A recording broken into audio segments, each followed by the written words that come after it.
form we can. So this particular obsession is generating from the BEST Center, which is the Business Entrepreneurship Skills and Technology Center of the Chamber, saddled with the responsibility of capacity development. My name is Tinuke Timitope. I'm the director of the BEST Center. And we have this program this morning in collaboration with the African Peace Road Show, Up Africa. The African Peace Road Show is a form of competition that provides opportunity for the continent leading startups, entrepreneurs to present their business ideas to a jury. The objective of this is to promote opportunity and also for the startups to meet with investors that could eventually upscale their activities, not only Nigeria alone, but within Africa and beyond, because this is the 8th edition and is happening in not less than 13 to 14 different African countries.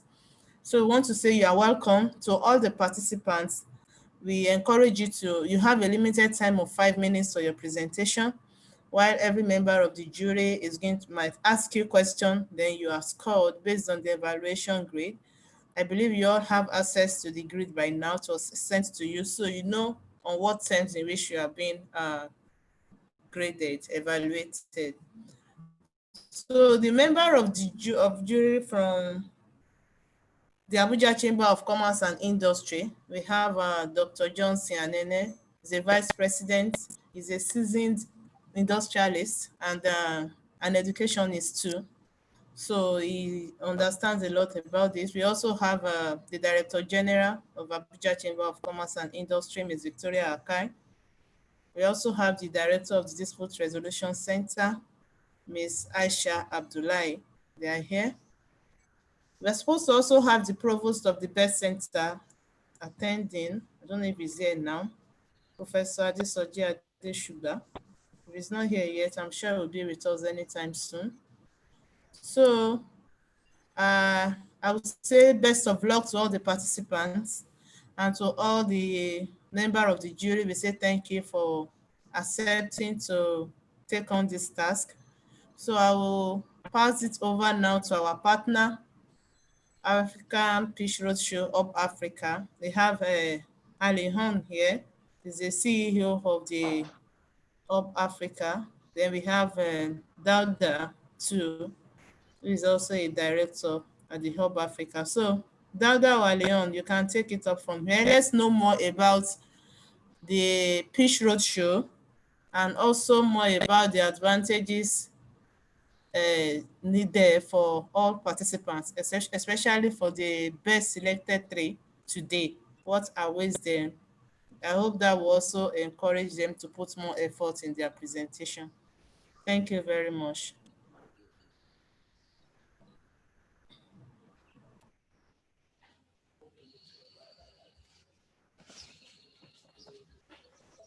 Very good morning to everybody. Can you hear me good? Yes, sir. Yes, sir. Okay. Thank you very much, Tinuke, for your words. Welcome to all to this very first session, very first speech in Nigeria, in partnership with ACCI. We are so thrilled, to embark on this new venture with you. I think it's the first step of a very mutual beneficial partnership. We hope so. My name is Alioune Gueye. I'm with the executive director of NGE. NGE Impact stands for Next Generation Entrepreneurship Impact, which organizes every year an event called Hub Africa. This event is initially, the initiative is born in Morocco, but the span of this initiative is all Africa, not to forget the diaspora, because we have a very creative diaspora, especially technopreneurs in everywhere in the world. Just to give some insights for everybody to understand what Hub Africa is. Hub Africa is an initiative created by Zakaria Fahim, which is the chairman of BDO. BDO is one of the big four. We call it like this, like McKinsey, EY, and so on. And he's Moroccan. I've been based in Morocco for 25 years now. And we have a group of company, which is called l'Afrique. And every year we have a certain number of activities. We have 4 companies in l'Afrique, consultancy for governments. We have another company doing capacity building. We train from 800 to 1,000 people from all African countries every year. We have a company dedicated to healthcare, Hippocrate. And we have a publishing company. We have a business review, African Business Journal. You can go to the website, africanbusinessjournal.info. And we publish from 2 to 3 books every year. 10 years ago, we created a company in Singapore, Africa Business International, where we organize every year a big masterclass called Economic Diplomacy Masterclass. And we also have certain number of study trips that we organize in special economic zones, EdTech, agri-industry, and so on in Singapore. NGE was created 10 years ago in partnership with Zakaria Fahim, as I mentioned earlier. And the idea was just, well, every year you have reports from Africa Development Bank, World Bank, blah, blah, blah, saying, well, we require 30 million of jobs every year. And well, to make it simple, we say, well, who create the jobs? The company. But who create the companies? The entrepreneurs. So it means that we need a critical mass of entrepreneurs through the continent.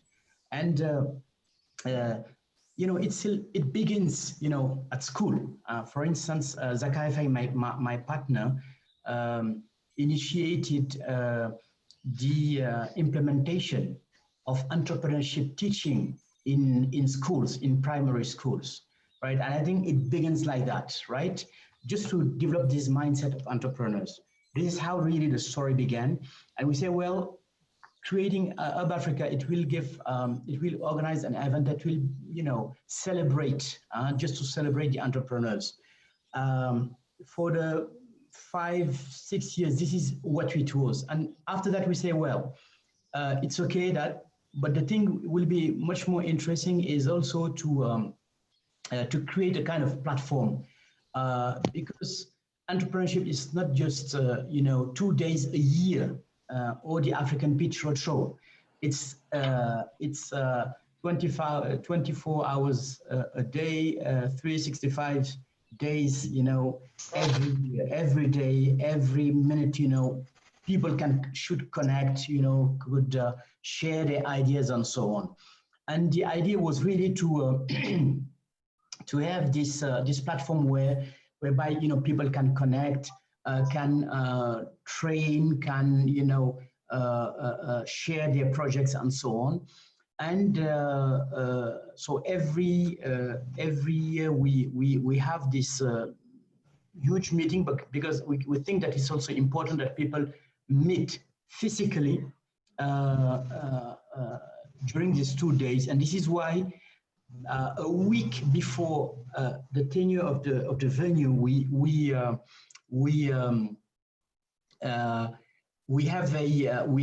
hold a boot camp whereby you have the startups selected through the African Pitch Roadshow in 15 countries, 15 in Africa, and 3 countries from the diaspora. This year it will be the first time that we have this pitch in London. We already did it every year in Paris and in Brussels. We hope that next year we'll be able to do it in Washington or Atlanta, just to have the US on board. And then we have the selection of 3 startups by country. Important to mention that when a startups, wins, it is 1 person by startups, right? If there is a start with 3 persons, we cannot have 3 persons from this startup. It's important to mention it. And so we have 1 representative of each startup, coming to Casablanca, where they have a world-class boot camp. And at the end of this boot camp, we have about 50 startups. The 20 best ones, we offer them an acceleration program with a ticket, at the entrance. And at the end of 3 months of acceleration program, we help them to raise from 1.5 to 2 million euros with our different investment funds, VCs, partners, right? And so after the bootcamp, they joined the event of Africa, which takes 2 days. We have 5 or 6 panels. We have 30 master classes. We have a certain number of workshops. We also have some what we call villages, AgTech village, EdTech village for education, AgriTech. We also have health tech, and then it gives the opportunity to a certain number of startups, to be at the center of the ecosystem of all the actors, all the stakeholders.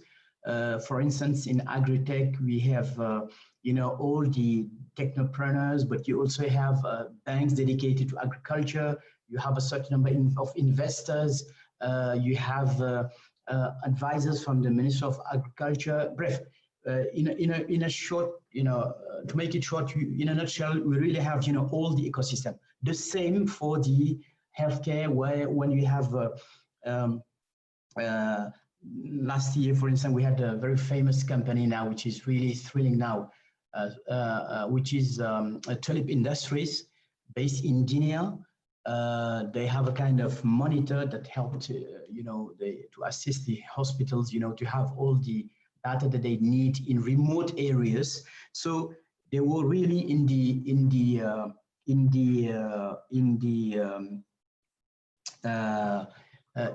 village with hospitals, doctors, and so on. And this is the idea, really, to have a spot, on this certain number of what we call villages, right?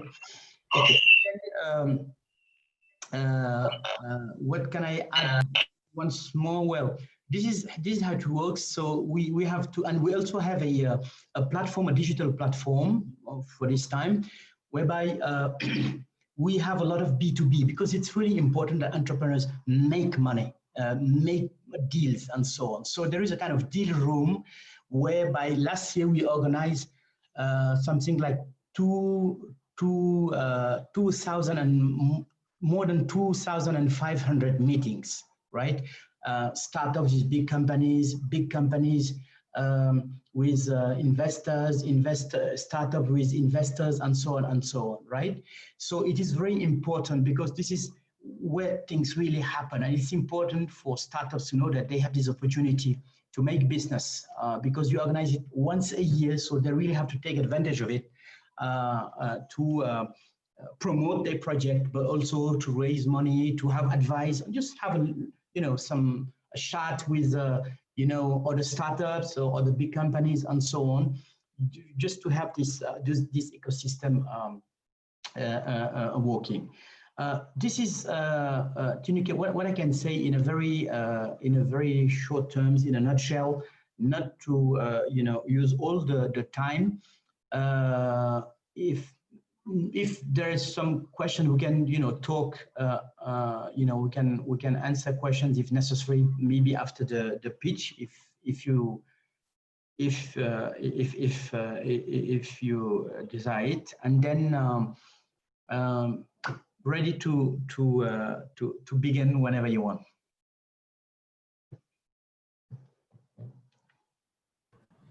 Okay, thank you, Alihon. I hope we are all on the same page now. So we can just go straight to the pitching. Okay.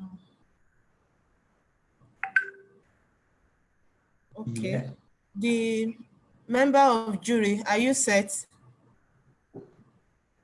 Alion, Dada, Dr. Johnson Anene, Ms. Victoria Akai. Okay, we have the Provost of Best Center here now, Professor Adesoji Adeshuba. Prof, I don't know if you want to address us. Thank you, sir. Yes, let me first of all welcome everybody to this pitching exercise. And let me congratulate you for reaching this stage. For those who have been selected, it's been a very rigorous exercise, and I wish you all the best. And for the promoters of this program, kudos to you. This is the best way to go in Africa. Entrepreneurship is what we support, and that's how Africa can best be developed. I wish you all the best. Good luck. Thank you, sir. So we go straight to the pitching. Participant one, we have Park Crowdy. Park Crowdy, that's the name of the company. So who is the representative of Park Crowdy? Hello, good morning. I'm here. I'm about sharing my screen. Okay, please. So you introduce yourself and you go straight to your presentation. You have just 5 minutes. So by 10:40, you stop your presentation. Yeah. Thank you so much. Good morning, everyone. My name You're is welcome. Eze Samuel Chukwunoso. I'm the co-founder and CEO of Park Rowdy, and our product here is Pass. Pass is dedicated to a mother who couldn't order meals for her kids and herself during the peak of the coronavirus due to forgotten ATM cards. Sadly, that mother happens to be mine, and myself and my siblings had to sleep on an empty tummy. Hence the reason we're building the fastest one-click login and checkout for the e-commerce. The problem is 3 out of 4 shopping carts are abandoned yearly, accounting for largely 75% of abandoned shopping carts annually. This is a problem in a $3.5 trillion e-commerce and retail market. Today, we are solving this problem by building an end-to-end sales conversion system from a one-click login to a one-click cart sync and a one-click checkout, then a one-click data. Within 3 days of piloting our private beta tests, we recorded over 300 plus downloads of our plugin across 6 countries: the US, Germany, Croatia, Sweden, Portugal, and our dear country, Nigeria. Our model is simple. We'll have a clear-cut path to revenue, a 1.5% plus 100 Naira for transaction fees, 10,000 to 40,000 Naira on recovered cards plus 10% of the total recovered cards, then 100 Naira for each data request. Ladies and gentlemen, I'm happy to tell you that our model is working. Today, with our major focus on building the largest e-commerce platform for wholesale to retail markets, we have been able to onboard 3,000 brands, local brands, with GMV, a gross merchandise value of $15 million. I'm sure you'll be wondering the team behind this. Myself, the CEO of Rafia for Operations, Tulip Engineering. We have an ample knowledge in technology, sales, operations, finance, engineering, and marketing. Having gotten experience from the largest FMCG globally, being Procter & Gamble as a sales key account manager, experience from Huawei Technology as a sales manager, and Park Rowdy. The market is huge. You could grab a coffee. It is a $3.53 million market. Like I did say, my name is Eze Samuel, and that is my email, and we have our site, ourpass.co. Thank you so much. Thank you. Thank you, Eze. Thank you for your presentation. You actually kept the time. So I leave it open now to any of the jury member for the question time. So we have Did like you hear 7 me? minutes. Yes, yes, yes. Thank you We so have much. like, I'm done. yes, thank you.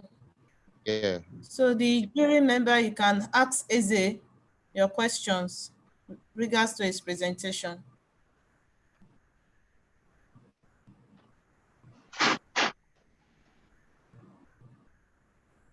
Okay, Alion, you can have the floor. Thank you. Sorry, I have a question. I need some clarification. Okay.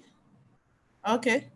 Okay, you started by giving us a live incident where because of forgotten ATM card, your mom couldn't access money to get food during the lockdown, right? So, and Yeah, then exactly. you also mentioned at the beginning of your presentation that this is your project is um, to serve as a solution to abandoned carts. So what I don't understand is the carts. What do you Okay. mean? I know when you shop online, yes, you choose the items, you drop them in the cart, and then you check out, right? So is that the cart that you're referring to? For the question. Sorry? This is it. Normally when you go to, I said, thank you so much for the question. Can you hear me? Yes, I can hear you now. Yeah, normally when you go to an e-commerce platform to purchase items, groceries or whatever, after picking your items, you realize that at the point of checkout, at the point of payment, you have to click on about 12 to 18 different buttons before you can successfully make a payment. Now, this includes imputing your name, first name and last name, your phone number, your email address, your shipping address, and as well your card, your debit card details.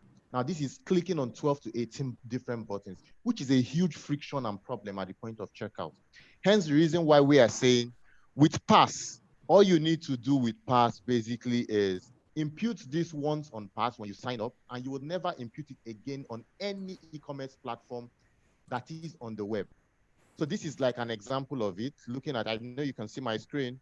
So when you sign up, you ordered, take for instance, you ordered for this shirt on this platform, and it's let's say 19 naira. All you need to do is click on Pass checkout here once, and you're out. So this is what happens. Basically, your order is received, and you have a timeline of between 1 to 2 minutes to either cancel or leave it. And once it goes down to 0, basically the order is made. At the point of signing up your details, we tell you that your one-click checkout is enabled. Have I answered your question, Ma? Yes, you have, but I still want to know the connection between that and the forgotten card. Do you mean that you can do this transaction without your card, or do you still need your card to make the first entry that you don't need to enter again? Okay, this is what I mean. You need the card, right?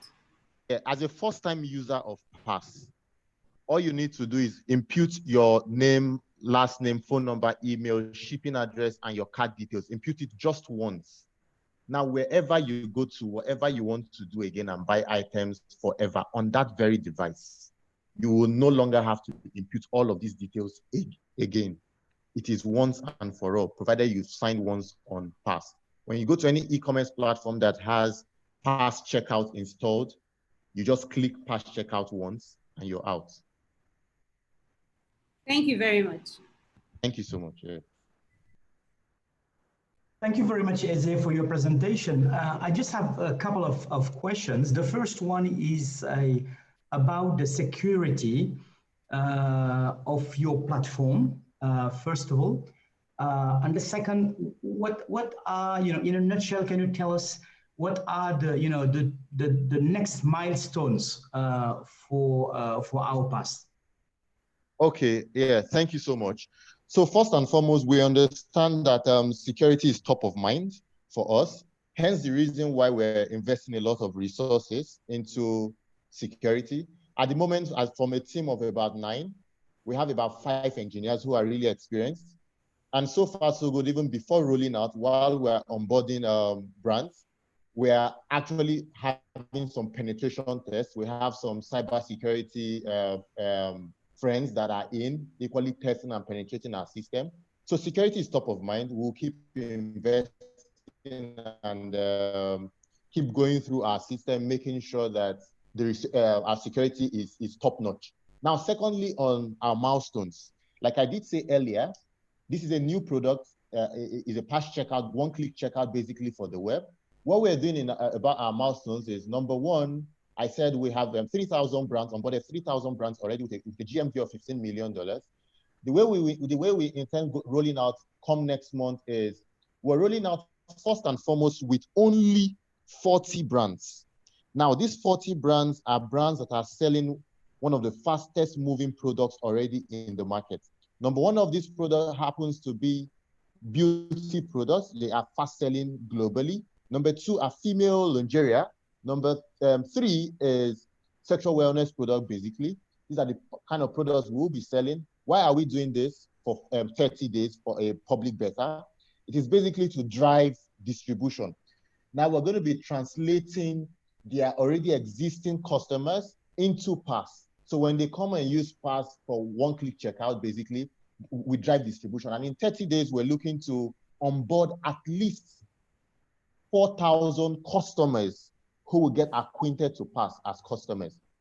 Then after that, we would have fully imputed the 3,000 brands that we have and now roll out the giant, robust e-commerce platform. Have I been able to answer your question, sir?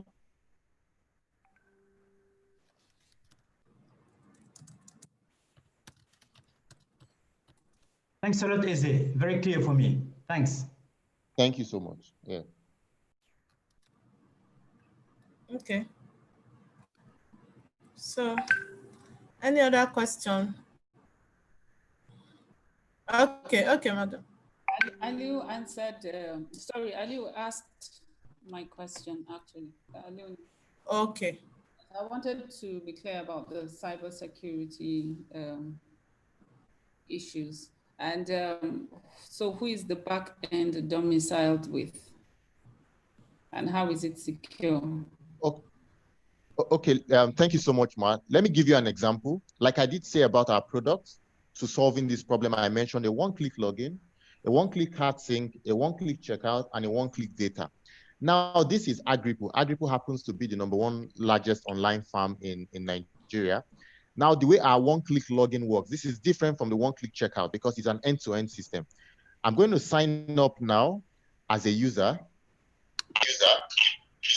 We have sign up, you can see Google, you can see Facebook, you can see past login. Because I have already authorized my device before, I'm going to impute my Gmail address, basically, and now see how it works. This is just for the login. This is different from the checkout. It works like magic.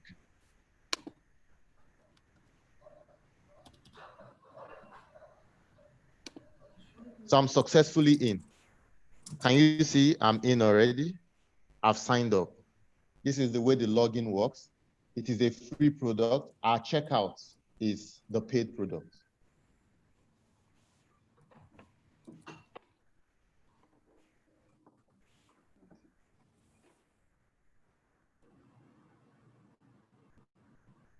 Hello? Yes, I can hear you. Yeah, the login is a free product. The checkout is a paid product. Security is top of mind for us. We have cyber securities working with us and penetrating our systems on a weekly basis, conducting penetration assessments. So next month we'll be rolling out our checkout first before we roll out the login. Okay, any other question? Is it your time is up already? Or if you have one more question from any member of the jury, I think we can take that. Okay.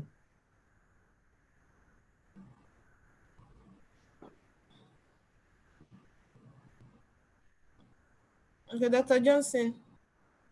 Okay, thank you very much. Yes, sir. Well, is to appreciate what he has presented, and but my major concern really is the concern already raised. It's about security. About security, because he was saying that if you without this, after making your purchase, to check out, to make payment and check out, that you need to click about 12 times, before you can complete the process. And I know that while you have that number of processes, is to ensure security so that somebody does not lose money or doesn't get defrauded. So now that you are reducing it to a one-pass, one-click thing, you really need to cross-check and make sure that in your effort to provide convenience, that you do not sacrifice security on the altar of convenience. So it's to go through this thing and also, criticize it and make sure that whatever that may pose a security problem will be taken care of before you proceed further. That's my major area of concern. So how can you convince the users, the customers, that the security of their money, their private information regarding their cards, their debit cards or other financial instruments are secured and cannot be hacked into by anybody, just because we have made it to be very seamless and convenient. Yeah, okay, sir. Thank you so much, sir, for the feedback. It is well taken, noted of. So to answer that, firstly, a checkout works on a payment processor. We have been able to, number one, solve the problem of checkout by bringing one click to it. Now, coming to the processor as regards security that you have mentioned, there's something called a 2FA, which means two-factor authentication, where you need to make payments and you'll be sent an OTP. With our processor, we have worked on that in a way that while you're inputting your details to enable one click at first, you will receive that OTP that will further authenticate your details and your card to take away security issues. Once that is done, you can now proceed with one-click checkout across the web. Okay. Yes, sir. Okay. It's okay. Okay. Thank you. Yeah. Yes, Tunike, can we proceed then? Okay, thank you, sir. Yes. We'll get back to you. So we go to the next participant. Participant 2, Div Connect Farms. Div Connect Farms. Who is the representative for Div Connect Farms? The representative is here. Okay.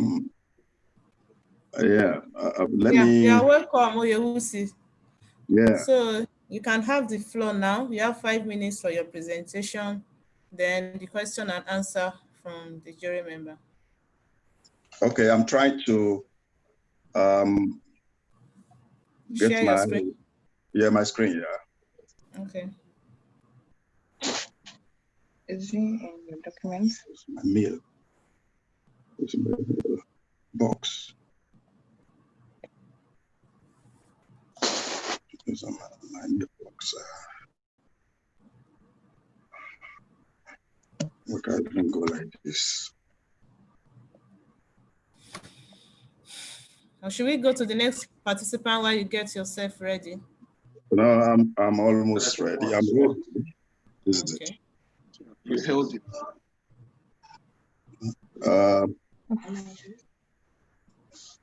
Zoom.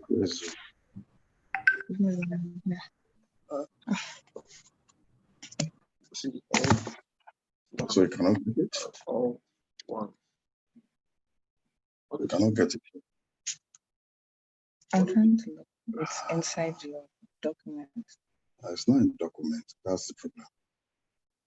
It's in my mail. Where's mail? Yes. No, mail is not here. To save time. Okay. Maybe we go next, but the yes. other person can go while we try Yes. to. Yeah. Yes, okay. So the third participant is should come up now. Onidiri Home of Beauty. So the representative is there. Yes. Onidiri Home of Can't get Beauty. it. Okay. Onidiri, are you ready for your presentation? Oh, okay.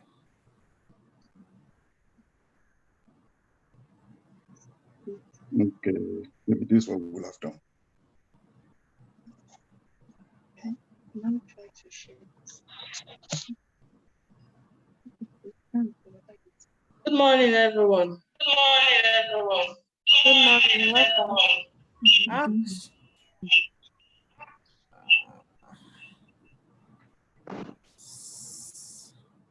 Okay, so you can go ahead now.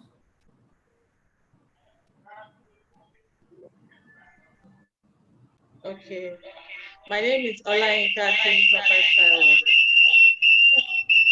Sorry, Oniki, I think you have two things open for this. So please shut down one and then use the other one, or else it will be echoing. If you can, or keep it separate, far apart.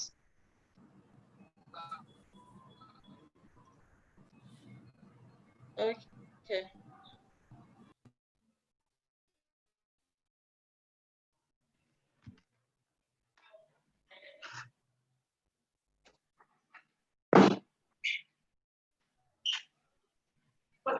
My name is Olayinka Temisofa, the co-founder of Onidiri. Sorry, it's still echoing. It's hard for us to hear you if it's echoing that way. You have to shut one of the devices and use one. Okay, I've done that. My project is Onidiri Home of Beauty. The idea is we harness the power of technology to provide a wide range of beauty services, from hairstyling, makeup, hair coloring, and facial skin treatments, and all sorts. Our competitive edge, we are highly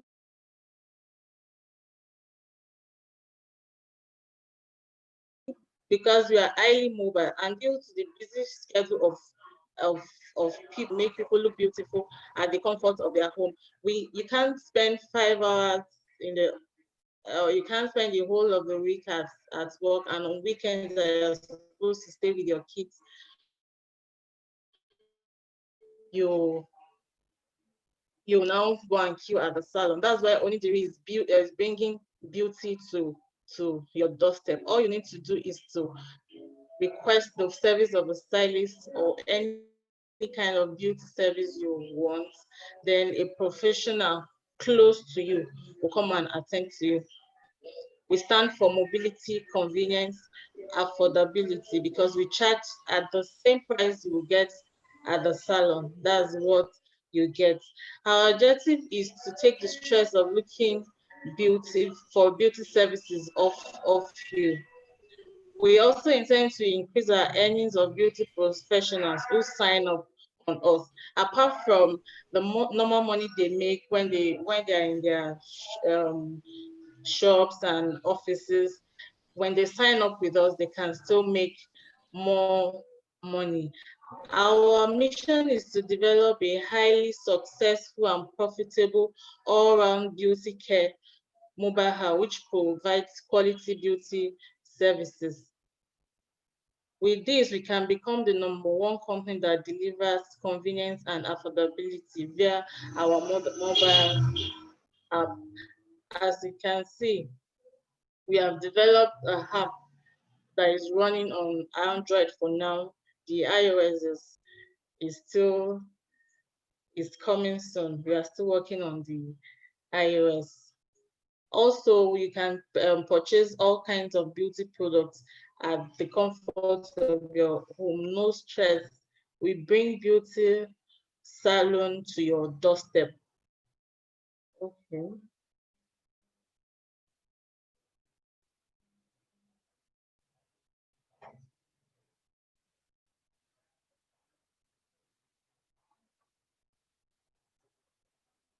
Our market is very large. We are open to all genders, children, male and female.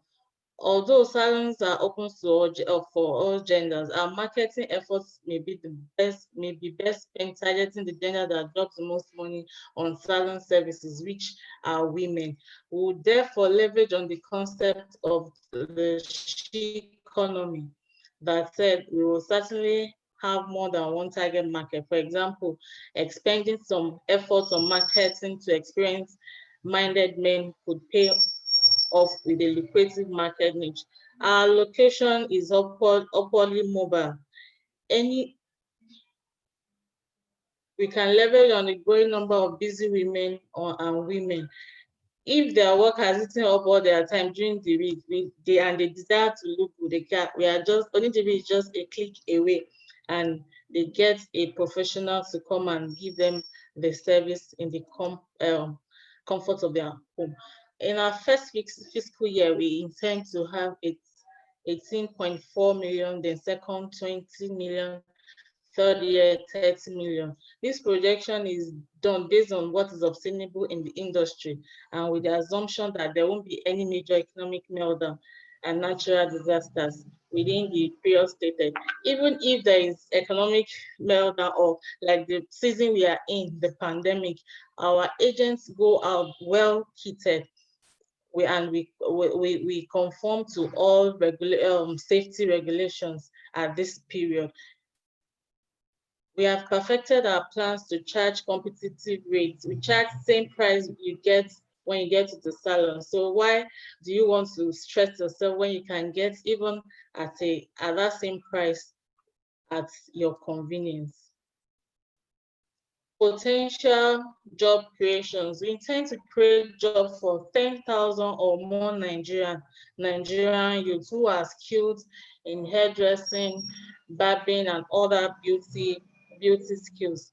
Due to our business model, our market size is very large, hence we need to engage as many beauty professionals as possible so we can satisfy our clients. We also have a training session where all the students we have trained will be absorbed to be an Onidiri agent, also to make more money. Thank you.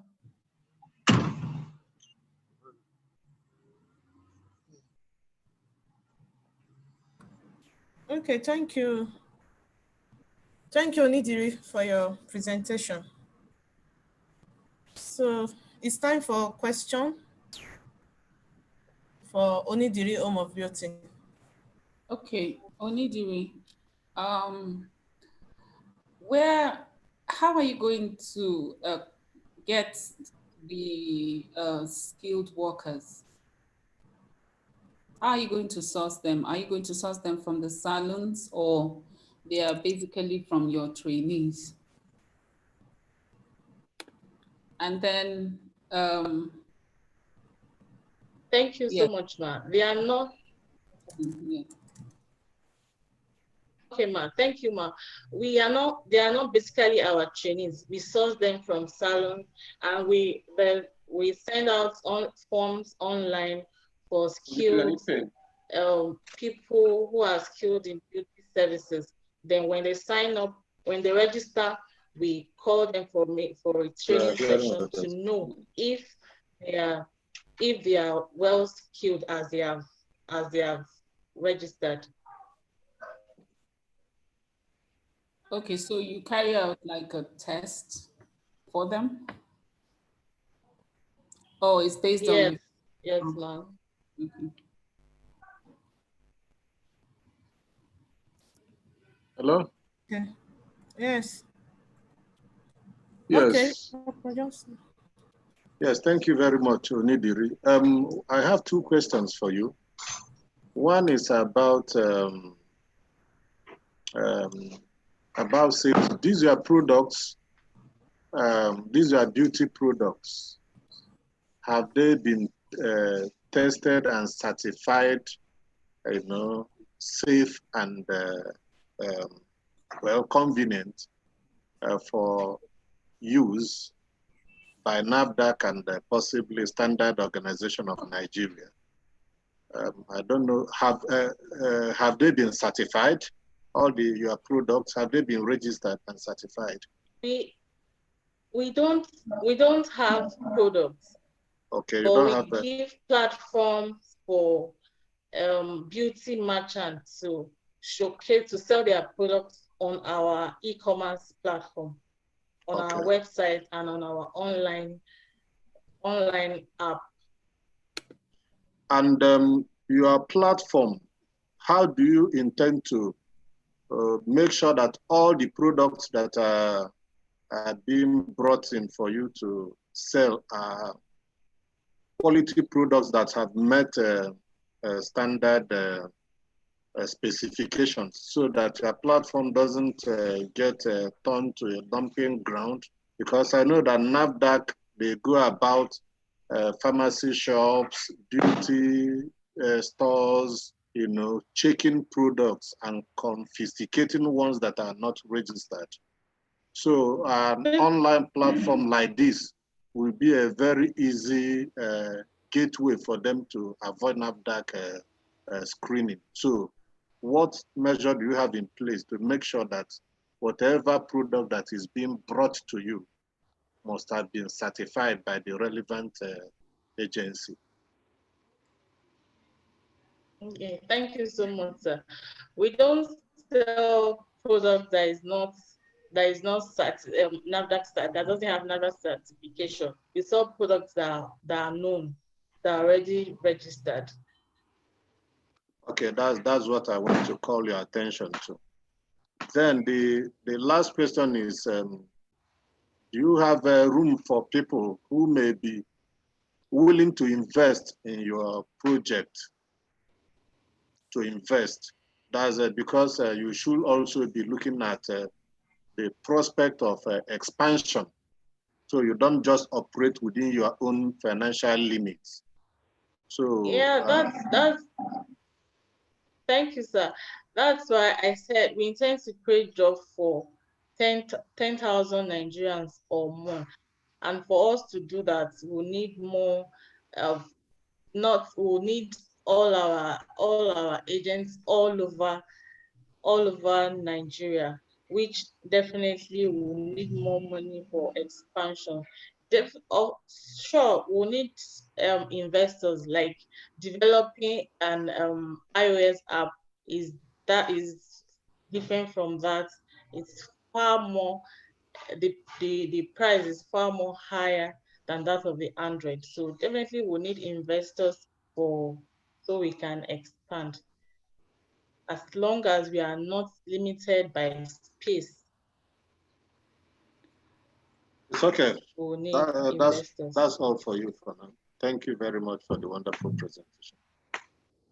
Okay. Thank you, sir. Okay. Can I go ahead? Yes, you can go ahead. All right. My question would be on the what are you doing to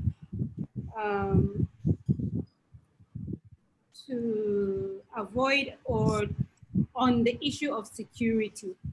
Because well, the times that we are now are such that we are all being very careful and wary of who we allow into our homes, especially as women, because these beauty things are mostly, your customers would mostly be women, right? So you have your agents and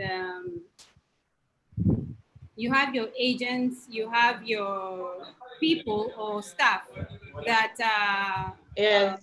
going to be going to people's houses or wherever they would want to have the home services, right? So, and you are talking about intending to create jobs for like 10,000 people. So what do you plan to do to make sure that you screen them? Because when they go out there, they're representing you, they're representing your brand and your company.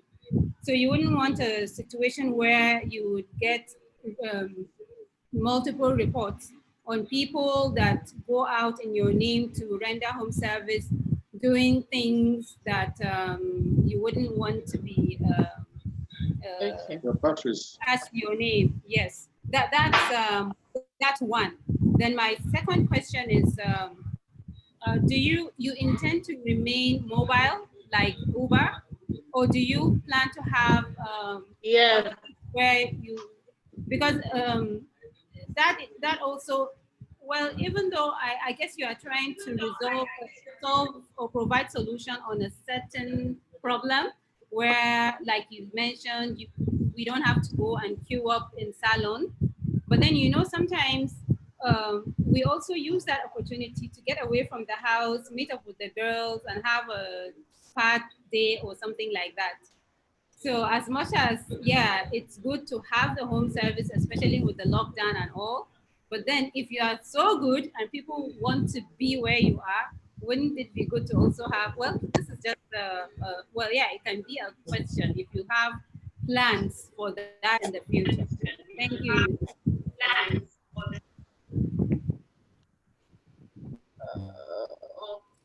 Okay, thank you, Ma. For the issue of security, we thank God for what, and all our agents will have the phone numbers they are going to use. We have them registered, and if you notice any misbehavior or misconduct, we take the particular agent out of our platform, and anybody or any client that wants to deal with that person outside our platform is doing that at his or our own risk. Then secondly, concerning maybe you have a particular hairstylist that you're fond of, maybe you desire to go to the person's shop. What we'll do is it's not only, we'll work with people that have salons also. So if you require the service of a particular stylist, of a particular person, particular beautician, we can also request that. If you still want to go to the place, fine, but it will be indicated that the person did not come to you, you went there. That's at your own discretion, at your own will. Thank you very much. Thank you, Ma'am. Okay, thank you. Thank you, Onidiri. Leon, any question? One last advice. Okay. I think you should kind of find a way of working with the security agencies as well, because like Aisha mentioned, if you have 100 hairstylists, you cannot be sure that all 100 of them are, safe. So you need to have that behind your mind, and you need to just register with the security agencies and say, I'm running this. It will also give you some level of comfort for your own business. So they know when the hairstylist, I'm assuming that you have a template or contract or something that you'll sign with them. When they are signing off, yes, they know that they can go to anybody's house and misbehave, or else you hand them over to security agencies. This is just my suggestion. Okay, thank you, ma'am. Any other question?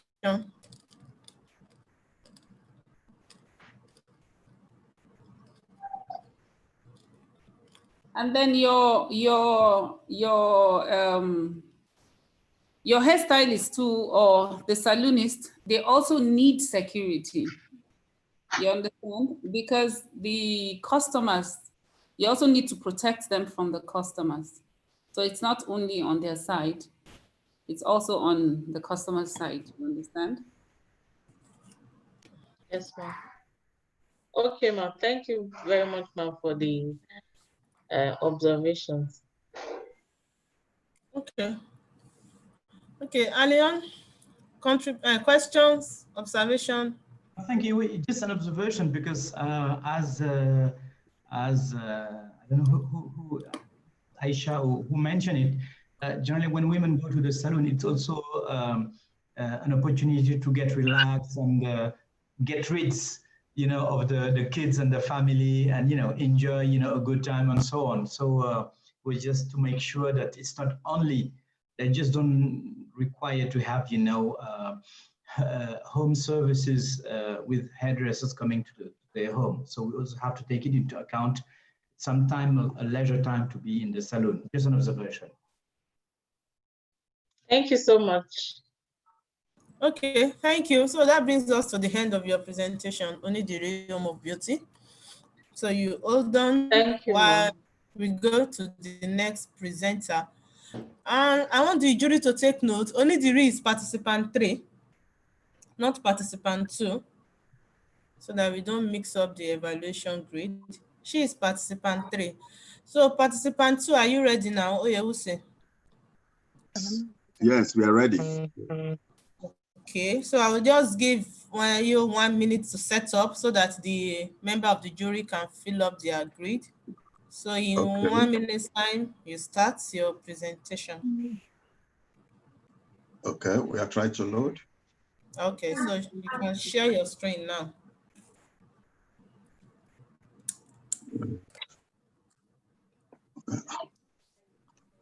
Yes, you said Yes. but yes, I think I saw it too. Wow.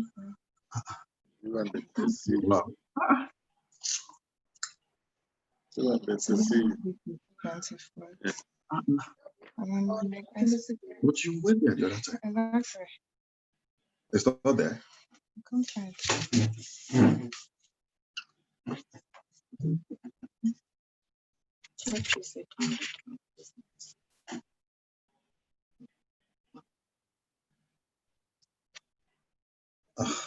It don't tire me. Yes, download 20. Are you best? Something today. Okay, this is it. Okay, where is it? Download. This is it. ACCS.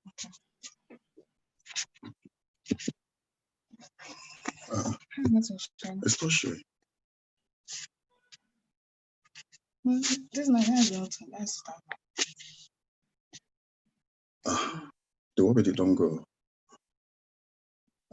I raised my hand.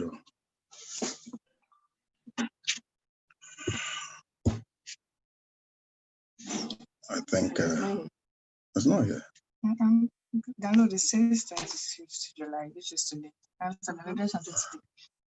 find it. Where is 23rd June?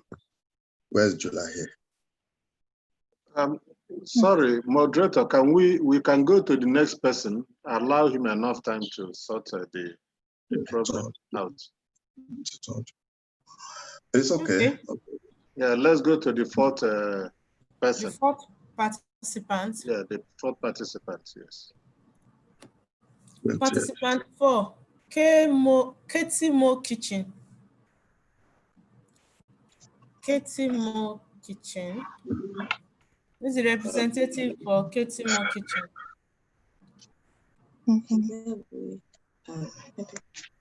Representative for Katie Mo Kitchen, are you here?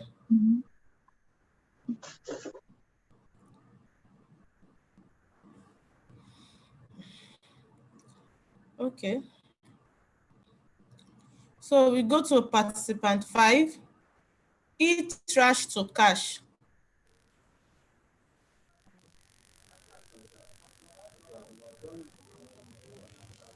E-trash to cash. Who is the representative? Okay, Abibo. Yes, sir. So good morning, everyone. So I'm by name Alhaji Okay, Abdullahi so Habibu. you have the phone now. Okay. So good morning, everyone.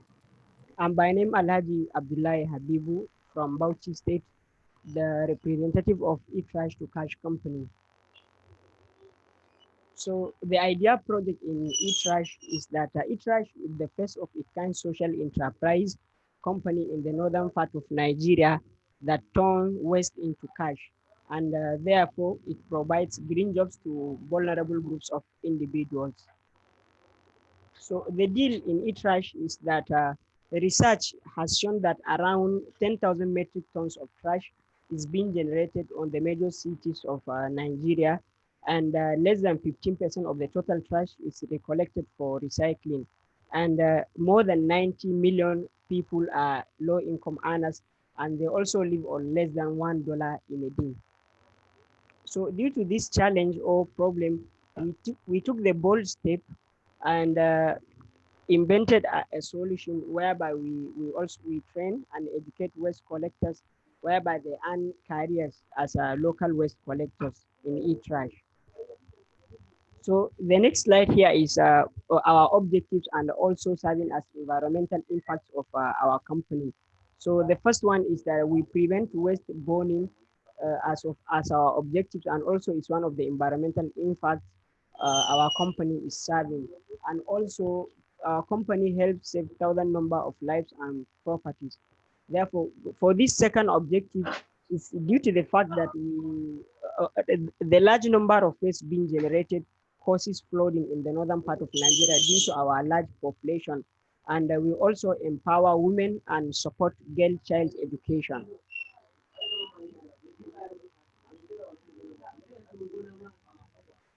Sorry.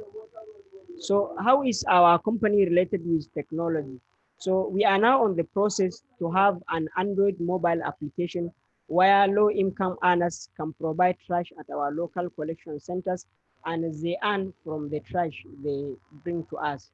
So our product is that we produce trash bags and also crush recycled plastic, where we also train vulnerable groups of individuals.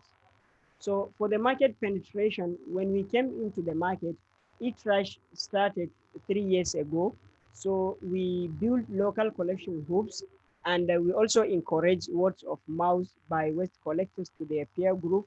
And also we post on daily basis on our Facebook page, and we also go live on radio programs and enlighten people on the effect of waste management.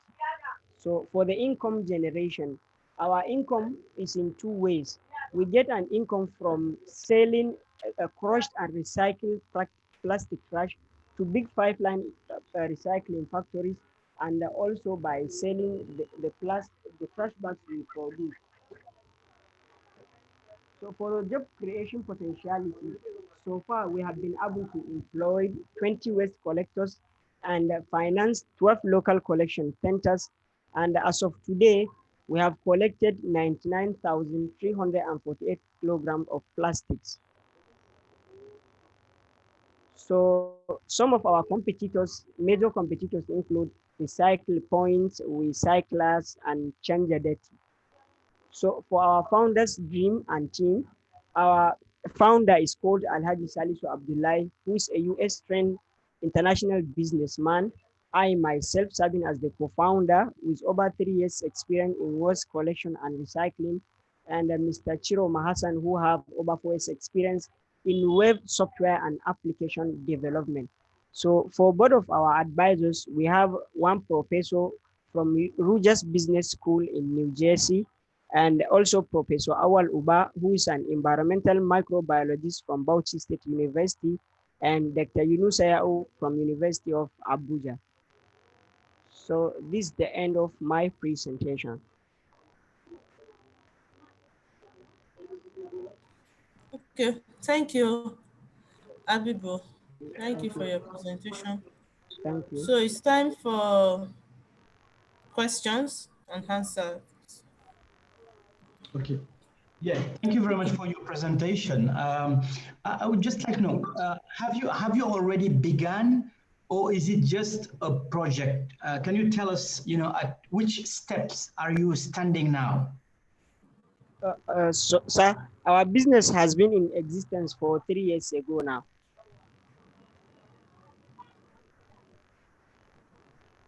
And Hello? and how much money are you doing now? For now, hello? Your turnover. Your turnover, Okay, our turnover, we are over 6 million Nigerian naira. Okay, thank you. Okay, thank you. Another question? Yes. What challenges are you facing now? For now, we have like 2 to 3 challenges. One of the major challenges is we lack funds for expansion, and again we are facing challenges with governmental policies and also power supply.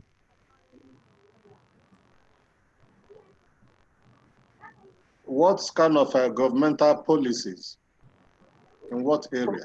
Sorry, like last year we were required to do a registration with NAFDAC and also Standard Organization of Nigeria, in which we are on the process, but we didn't finalize the registration.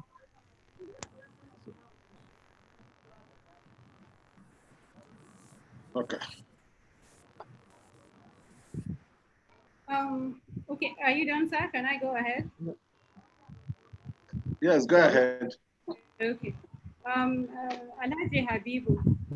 Yes, sir. Can you go to the slide that displays your objectives, please? Okay. I can see. Initially, I was puzzled when I saw the timelines 2020, 2021. I was thinking the business is just about to start or has started. So, but I'm glad that you've been in operations for like 3 years now. Okay. So in terms of these timelines and your objectives, how far can you say you have reached in achieving some of your objectives? Especially this one that reads the timeline to be 2020 and we're in July 2020 now, even though we had the pandemic situation. But how can you rate your success in terms of achieving your objectives? In terms of these our objectives, we can say we have gone to the level of like 95% out of 100, due to the fact that when trash get accumulated, it causes flooding. It prevents water from going to the right channels. So if flooding occurs, in the northern part of Nigeria, we do practice like a polygamy kind of marriage, whereby you can see an individual having 4 wives with 30 or over 30 children in one house. So due to this large number, a simple flooding can cause a large number of life and properties to be lost. So we started operation in the northern part of Nigeria, and we are hoping to expand to the whole African countries. And we also empowered almost 118 girls, whereby we paid for their tuition last year. And but for now, due to the pandemic, we just mute the program, and we are going to continue in the year 2021.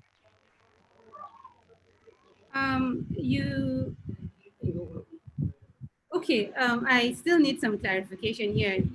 In terms of preventing burning of waste and saving thousands of lives and property, is that what you're referring to, that you think you have covered? You can rate yourself at 95% achievement? No, what I mean, in all the 3 objectives, I mean. Okay, and then what area are you referring to? Where have you been in operations in the north? Is it the whole of the north? No, in some states, but our factory is located in Kano. Okay. All right, thank you very much. Okay, thank you. So please, before we leave this point, I can see that the third objective is empower women and support child education. Yes, sir. Do you have any reason why you are not accommodating the boy child there? Yes, there is. What's your reason The- for not accommodating the boy child? this due to the fact that in the northern Nigeria, we have a problem of like girl child maltreatment, whereby a husband can easily divorce his wife, and those women divorce will begin to move around the streets and they will turn to beggars. And though we have beggars who are male child beggars, but for the women, the we feel very sad if we see women are being abandoned in the street. Therefore, we empower their parents and also support their girl child. It's from the trash they bring to us. We give them cash and they sustain their living. Anyway, I think you should adjust that objective or add a fourth objective. Because since you are from the north, we know the predominance of the Almajiri problem. Yes, yes. Majority of the young boys, they are not going to school. Yes. They are roaming the streets begging. Yes, for sure. So there should, yeah, so there should be a program. This should be one of the good programs that you can use, and the government can actually, take advantage of to engage some of these Almajiri boys and get them fully and meaningfully engaged. If they are engaged in picking all these refuse and sorting them out, I think that will provide them with a source of livelihood instead of constituting a nuisance on the streets, begging, and taking to crime. You know, so I think there has to be an objective in this to accommodate. Yes. Yeah, before but you respond, let me. Mr. Habibu, no, before let you me- respond, sir, I need to also add to this and then you respond. But I want to, I have a different dimension to it. Because, sir, to every one Almajiri child that you see on the streets, there are like 3 girls in houses. Yes. So I have always had this issue also. A lot of attention is given to Almajiri, the boy child. Because the girls do not roam the streets as the boys do, attention is not given enough to the girls. So as the way this Almajiri issue is making headlines, they are not given the, and you know the general statistics, I don't have the numbers, but I know that it has been established that the rate of birth, girls are a little higher than boys. So for every one Almajiri boy that you see on the street, know that there are 2 or 3 girls somewhere. So I can understand, and I think it's good to take Dr. Anene's suggestion and let it cover both genders, but it would be also, I think it's up to you to do your research and then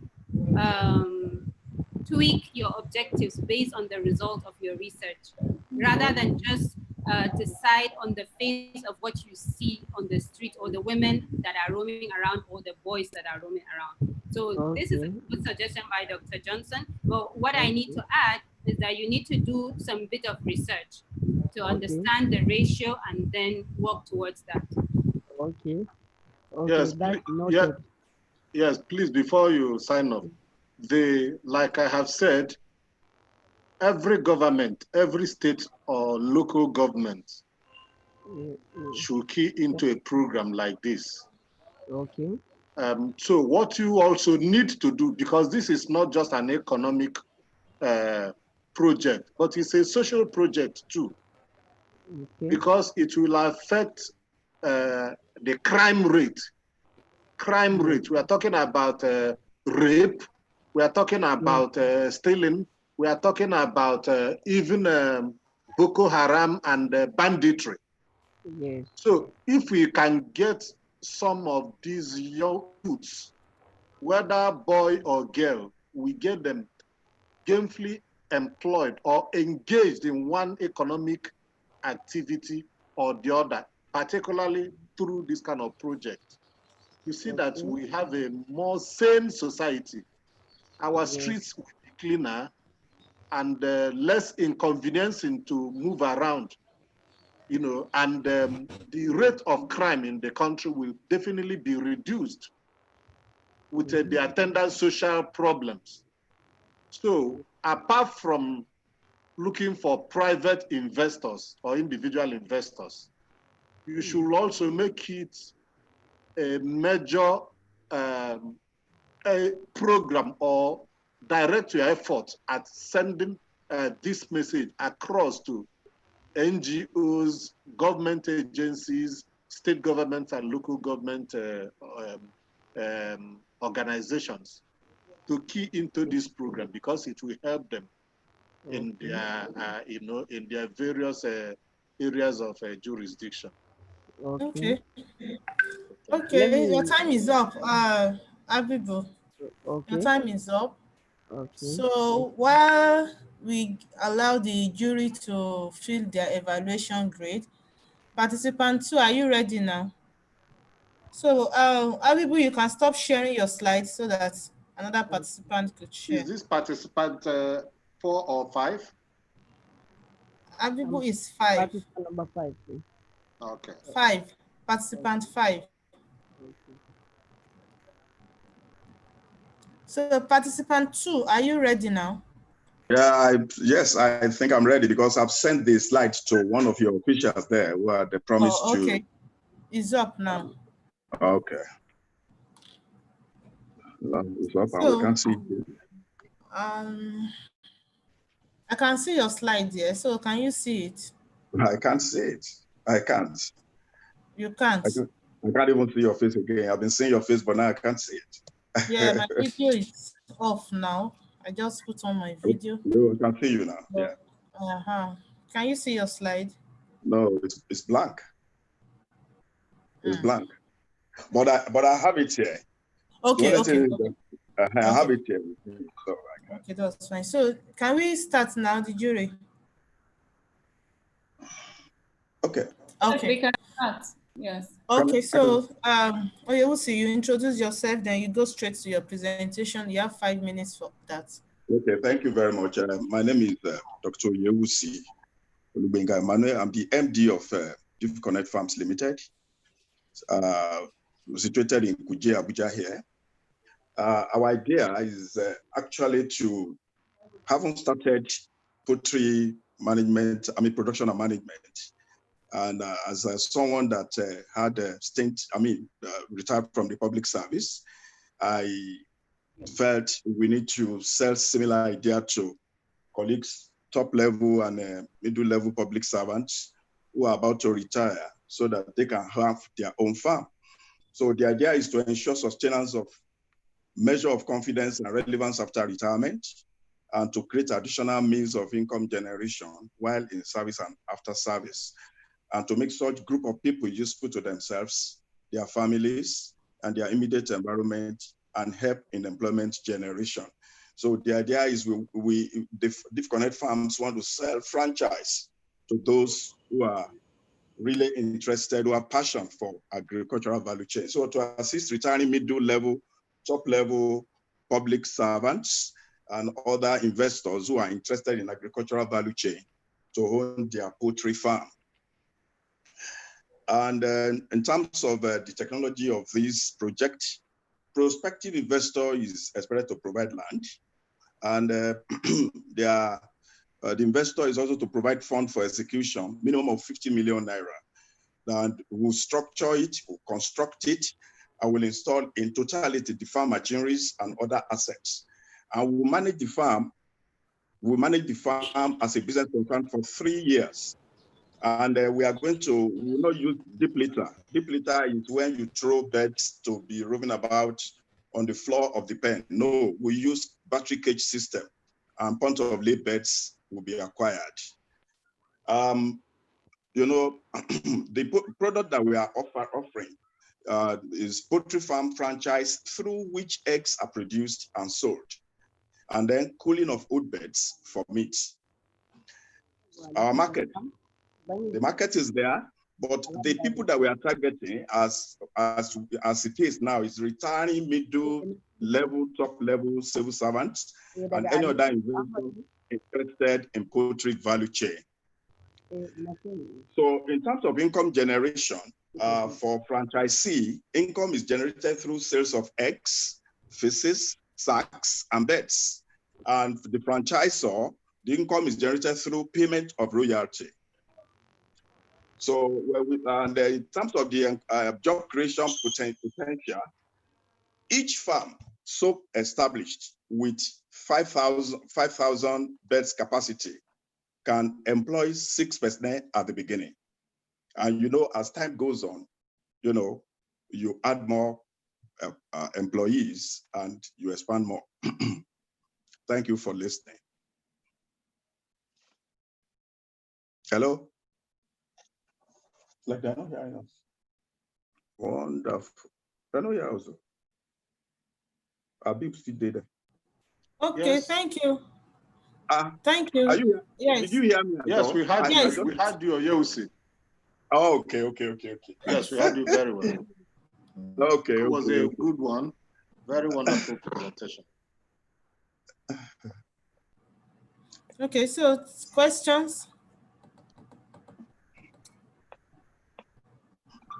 I want to ask a question. Yes, okay, sir. sir. Yes, thank you. I want to commend you, the effort.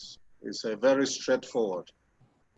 But do you have any reason why you are restricting yourself to poultry? Or is that just the area you have technical competence?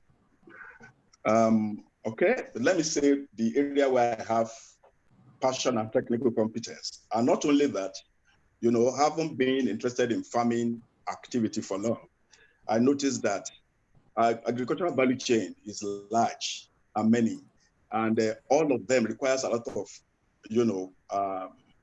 front input. So it's always good to pick the one that you are good in. That is why, as a matter of fact, I'm emphasizing on poultry. Okay.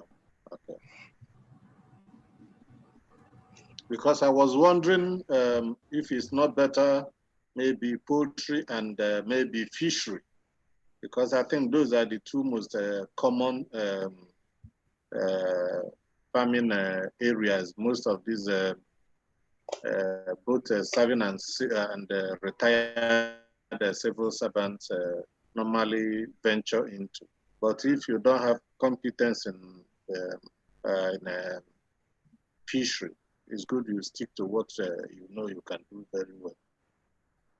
But if you can do that, I don't think you have anything to lose by bringing in that too. Okay. Okay, thank you. But the way I can respond to that is that poultry is highly money intensive, and fishery too is the same thing. Because when you look at the production, angle of it, you spend a lot of money feeding them. Like, for instance, in my farm, I spend about 800,000 naira every week to feed. So for somebody who is retiring, when you are ordering them with too much fund requirement, you may think maybe, why is this? So that is why we felt, okay, not that we don't have knowledge of fishery, but we just want to pick one aspect of the value chain, and which is poultry. Okay. Hello? Okay. Yes, we heard you. Okay, you didn't talk about your team. Okay. Yes. Yeah, as a matter of fact, I have my team. In fact, some of them are even here. I have my farm manager, he's an animal scientist. I have my vet doctor who comes regularly. In fact, as I speak, he's in my farm. My accountant is even by my side in case questions come as it relates to finances, because they keep my books. And I have my lawyer who takes care of any issues that can crop up. So I have my team. They are there. I know that, workers. Hello, can you hear me? Yeah, I'm hearing you. Yeah, I'm sorry, I did not, maybe I missed out when you spoke about your target market. Oh, okay. Your target market, yes. Okay, my target, yeah. Our target, you know, like I said, you know, poultry production and management itself as what you produce. Like this one that we are hoping to franchise to people is basically production of eggs.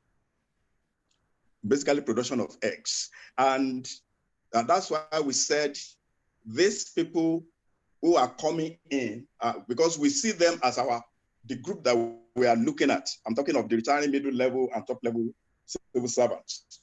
So that are coming to bring in their money. The market is there for them, as in where they sell their eggs.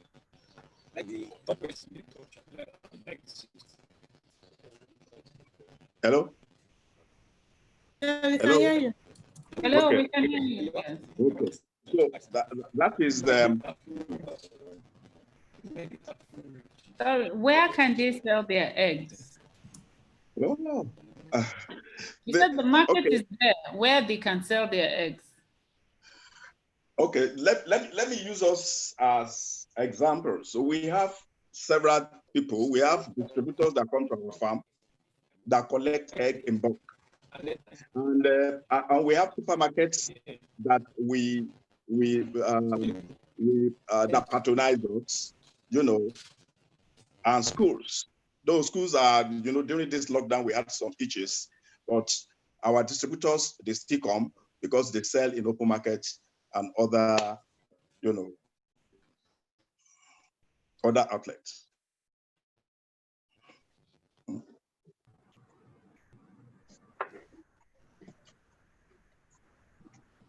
Okay.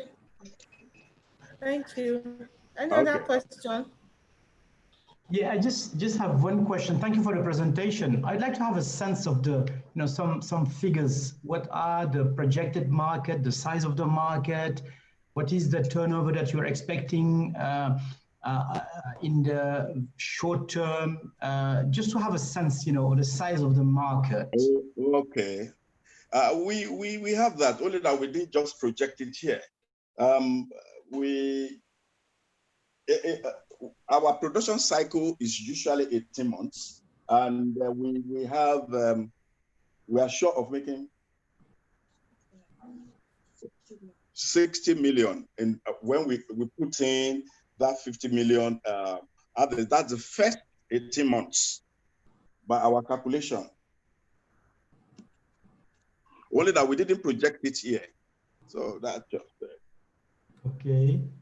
And on this 6 million, what is the, you know, the average margin? the average margin. Yes, you know, putting in 50 million has been, you buy machineries and you acquire point of lay at a particular amount, you get feed, you pay salaries, you maintain your machineries and what have you, you provide water, you provide security, you several things. That is what constitutes that 50 million. We have it breakdown, but we just felt maybe we shouldn't blare it here. So at 18 months, which I experienced in my farm,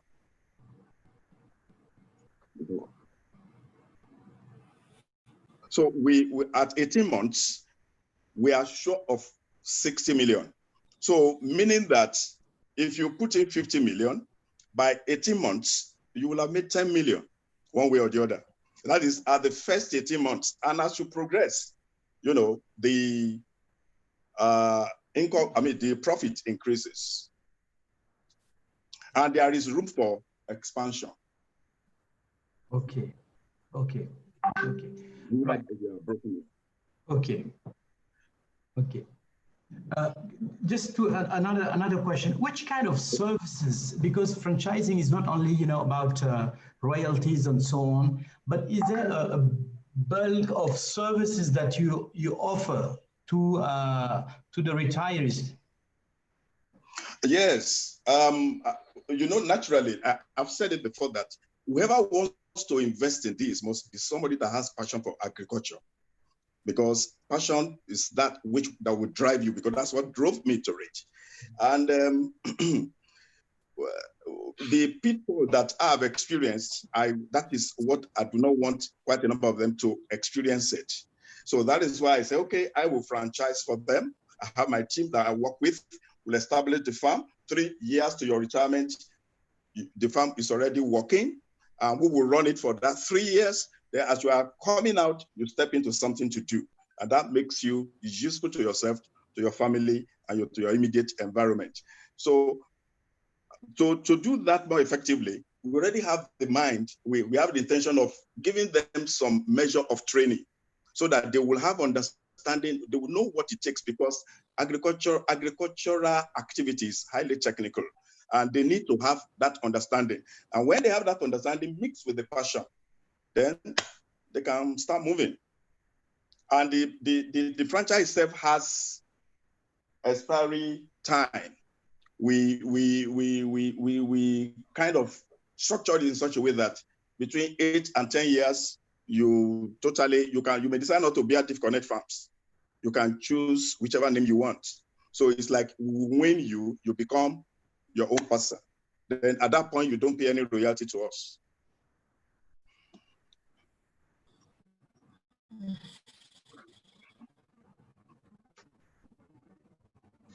Okay. Okay. Your time is actually up. It's okay. A lot of time on your presentation. So thank you, Number 2, right? Project number 2, right? Okay, thank you. Okay, so we go to participants. Yeah, thank you. We go to participant 4, Katie Mo Kitchen. I hope the representative is here now. Katie Mo Kitchen.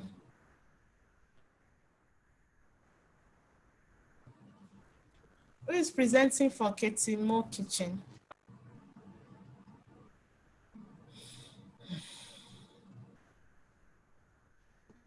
Okay, I guess we go to, is participant 6 ready? Sneaker Laundry. Yeah, I'm ready. Participant 6. I'm here. Okay, okay, so you can, but since you are echoing somehow, let's have your presentation now. I'm having a problem. Like the network is just. You are echoing and your network is not clear.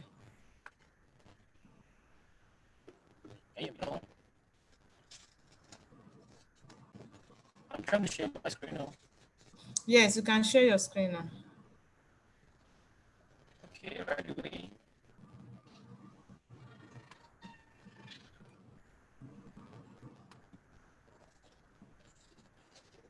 Maybe my app. Okay. I just shared it.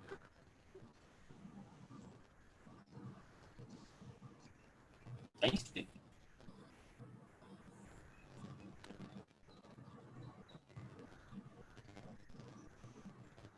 Hello.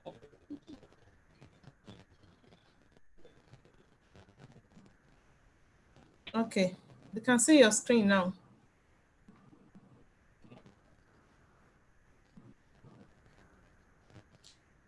Can you help me control like screen from there? Because I didn't know what was happening here.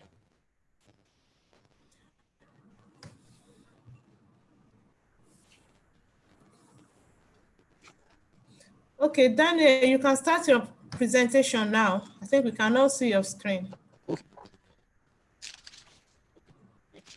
So good morning. My name is Daniel. I'm the co-founder for Sneaker Laundry. Yeah, so people spend a fortune every day on sneakers. We can't hear you clearly. You can't hear me clearly. Look, I'm trying to change my location. Breaking. No. How about It's now? not clear. maybe I'm not ready. The other person should take over. I'm not. Let me get a very good stable network. It's not clear at all. We can't.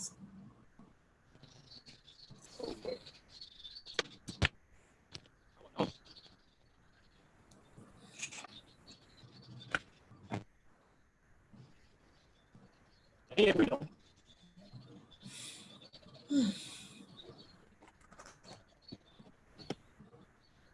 Can you hear me now? Still not clear. You are breaking. Are you sharing a video presentation?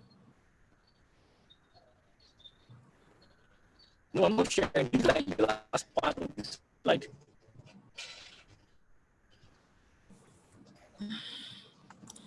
I guess you need a stronger network. This is not clear. Yeah, like when you have to like let the other person present before let me get my network set down.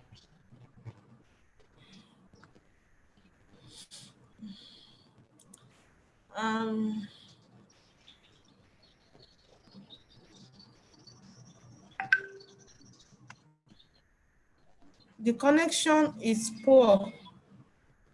It's very poor. Okay, can you fix that? And let's hear from participant 4 from Ketimo Kitchen why you fix your network issues. Then we come back to you, Daniel. Daniel, can you hear me? I can hear you. I can hear you.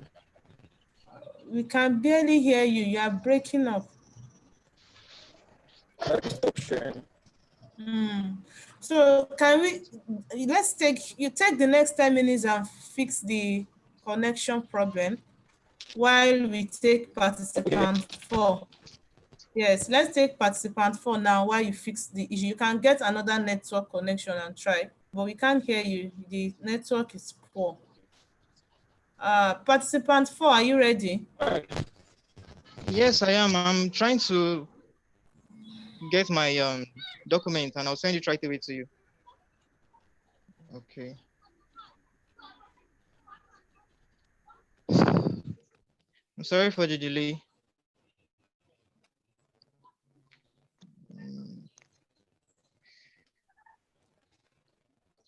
Business. So we are waiting for you.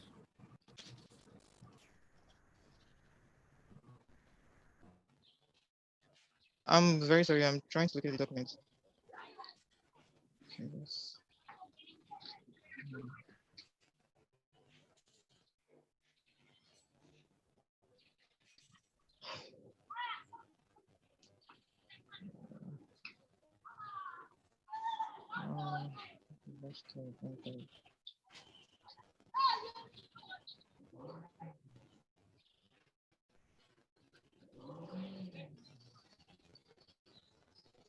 Sorry, I guess I'm having an issue here.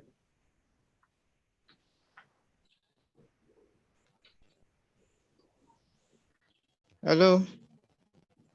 Oh, Jesus.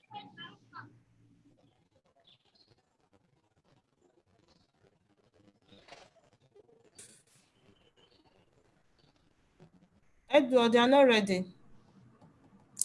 Daniel, do you think you are ready now? Yeah, I'm ready, except for if you can hear me clearly. You are still breaking. I'm still breaking.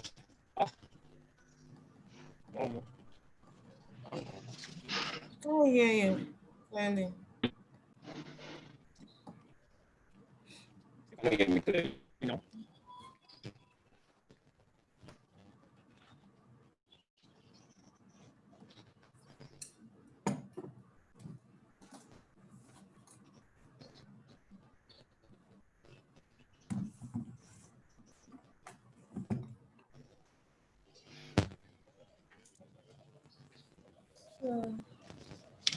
Hello. Ketimo Kitchen, you sent us a slide earlier. Is it the same slide you want to share or you've edited it? Maybe I can share that from there. That's Ketimo Kitchen. I think it's no longer here. It's no longer here.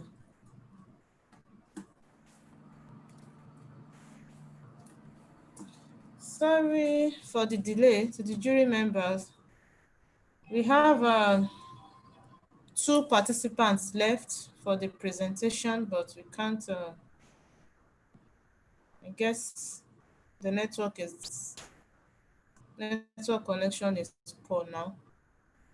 Janet, are you ready to prepare to present for to make your presentation?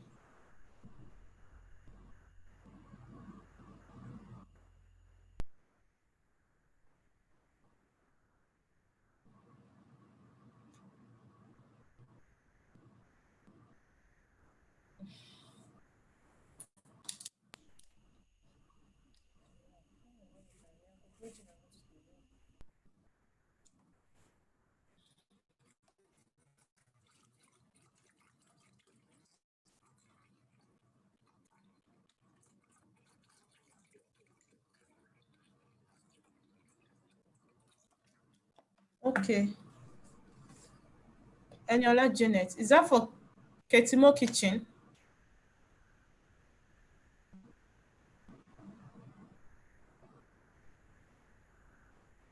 Janet, we can't hear you.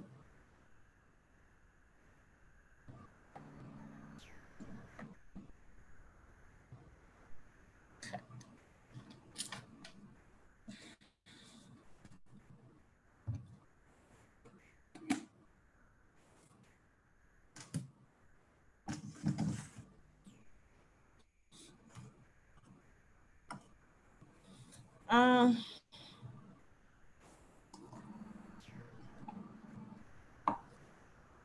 the participants.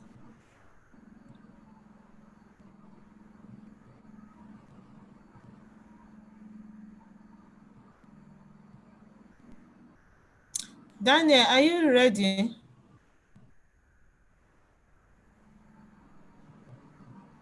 Daniel.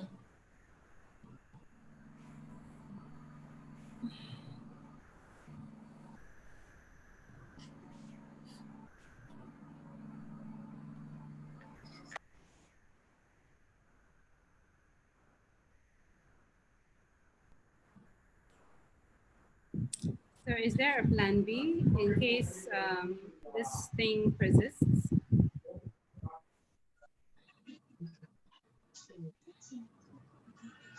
Um, we have the slides and the video presentation for the remaining participants. Maybe we can send it to the jury.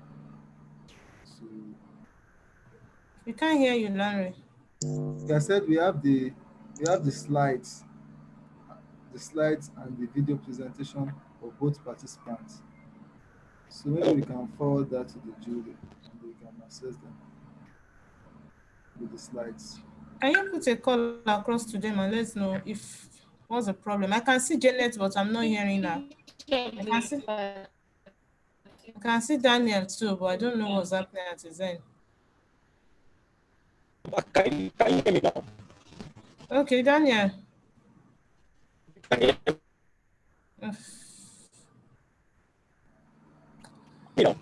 Daniel, it might help if you disconnect completely and then reconnect. It might help. So get off completely and then reconnect. Okay. Okay. I think Janet's problem is from probably an earpiece. She's talking like I've seen the signal from her that she's speaking actually. But if she can take away an earpiece or something, let her make use of the device mic, either the phone or the laptop.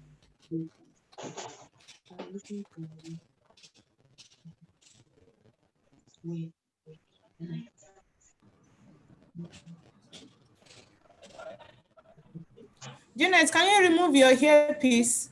We can't hear you. We can't hear Can you you. hear me Remove. now? Okay, we can hear you now. Okay. Good morning. It's already afternoon, 12:01. Sorry, good afternoon. Good day. Afternoon. My name is Eniola Janet. I'm a chef, I'm a foodie, and I love good food. In a moment, I will take you through our company, Ketimo Kitchen, and share with you some of the secrets of our sanctuary. But first, you need to know this. At Ketamo Kitchen, we believe that every chef deserves to be recognized locally and globally, as well, irrespective of being a hobbyist, a novice, or a professional. We also believe that every foodie deserves and has the right to eat good food, possibly by the best chef of that particular dish. I want you to do something for me real quick. Imagine your favorite meal or that dish you have always kept as, let's say, salad. Would could it not be mind blowing if you can stop scrolling through your social media stories and order for that salad picture post that caught your attention? One thing and one last thing, would you not feel like a royal knowing that the salad was prepared by one of the best salad chefs closest to you? Let's take an instance. Ali and Simbi are neighbors in the same block. Ali is a lover of amala dish, but as a workaholic, he ends up eating junks most times.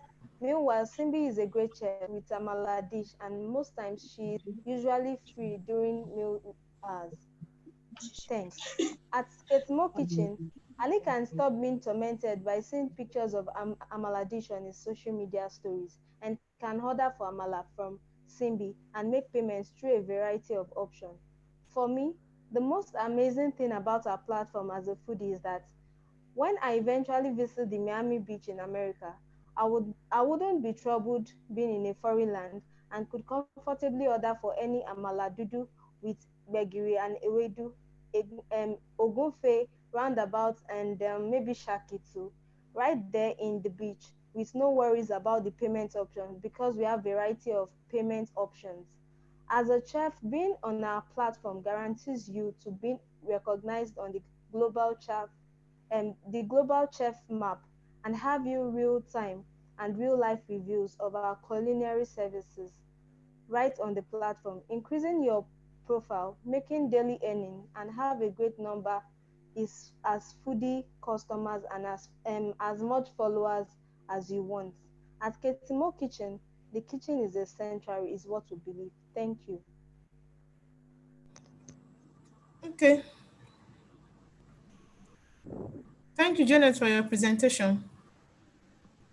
Have you spoken about this slide, income generation and potential of job creation? You said? Have you presented these slides on job creation and income generation? Yes. Okay, didn't hear that. Okay, so time for question. Okay. Well, thank you, Janet, for your presentation. Is it at this step? Is it just a project, or have you ever begun your services?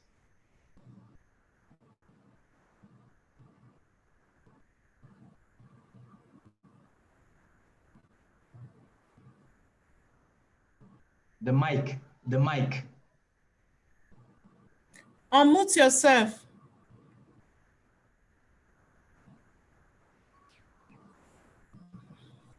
Can you hear me now? Yes.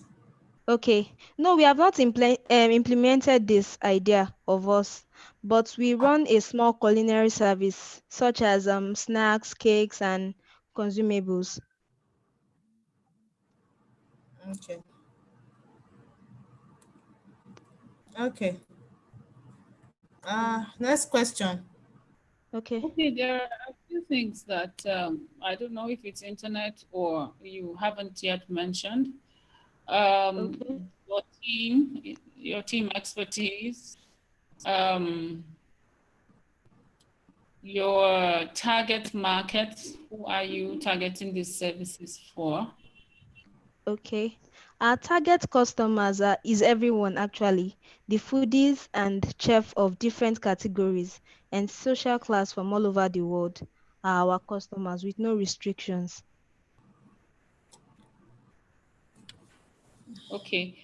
The potential for job creation, that is, who are you going to employ? Okay. We Directly or have indirectly? Okay, we are creating job opportunities for chefs.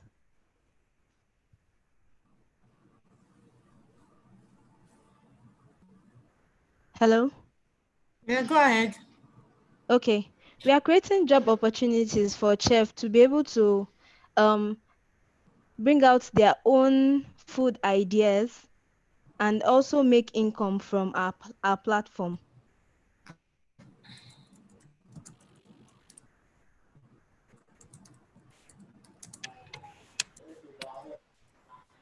Okay.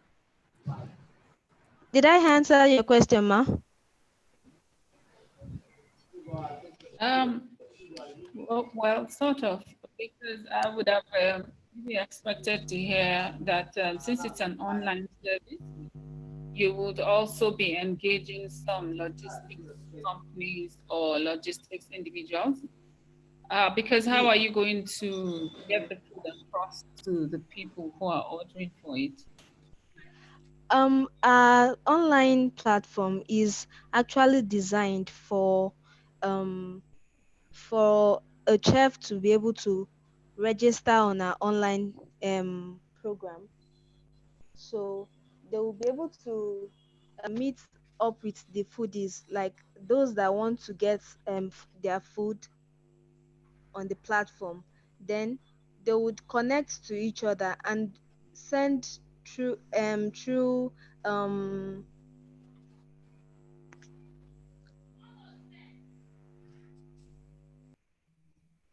Yeah, because you're creating job opportunities or earning opportunities for the chefs, which is very good. You are yes. also creating earning opportunities for the logistics personnel or companies who will be moving the food from the chef to the person who ordered for it, right? So you need to also do a small research on your company and see how many more people will be engaged. Um, are you going to own an app or are you going to float it on another platform? You have to put all that in your proposal. And then you own what, a fast food outfit? You're off. Your mic is off. Unmute yourself. Okay. Yes. I run a culinary service. I make snacks, I bake Okay. cake, and so on. Any consumable item. Are you employing to support you or You say? are you employing people to support you or are you doing it alone? Yes, I have a team. I have a team of agric personnels that we do it together, that know more about the food markets and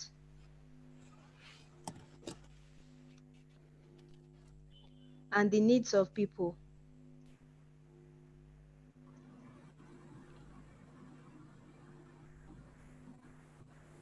Can I come in? Okay. Yeah. Hello? Hello? Yes, it's a good one, and you need to be encouraged. Shit. Yes. But you also need to think about your supply chain.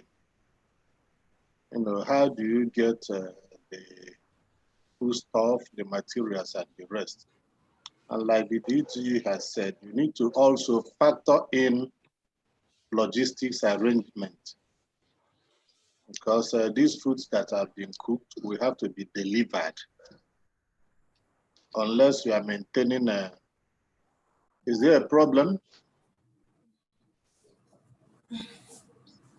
Hello? Janet, are you still there?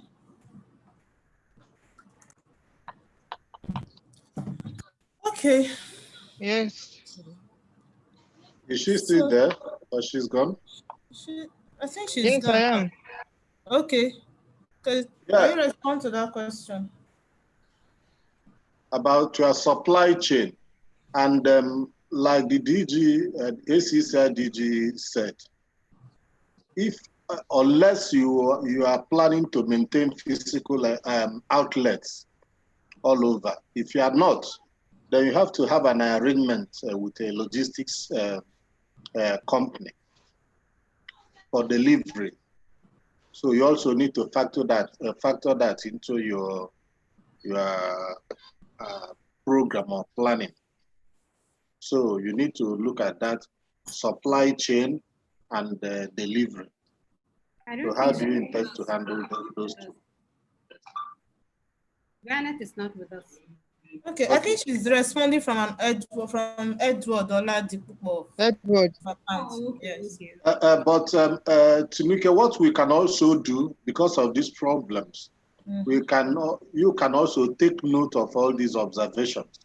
Okay, sir. And send to them so that they can incorporate it into what they are doing.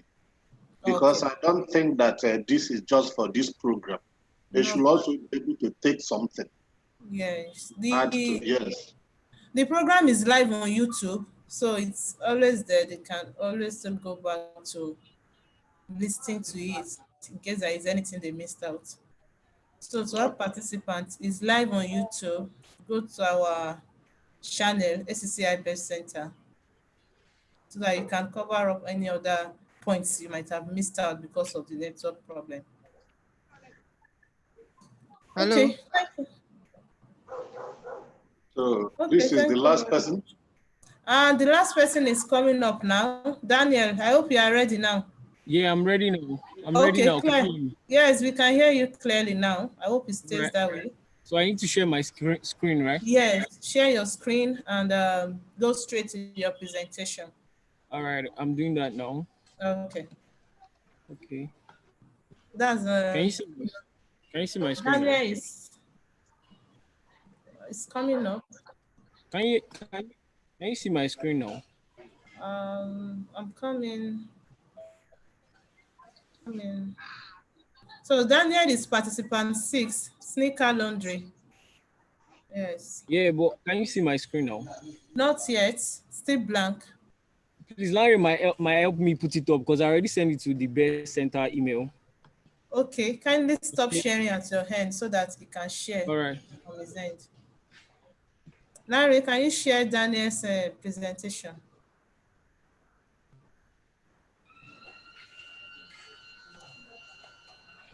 Larry, are you there?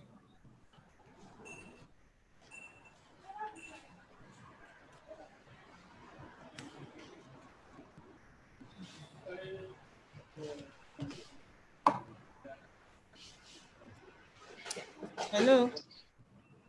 I'm here, but I'm waiting for Larry to help me share the screen so I don't get Larry, I'm not sure he's around.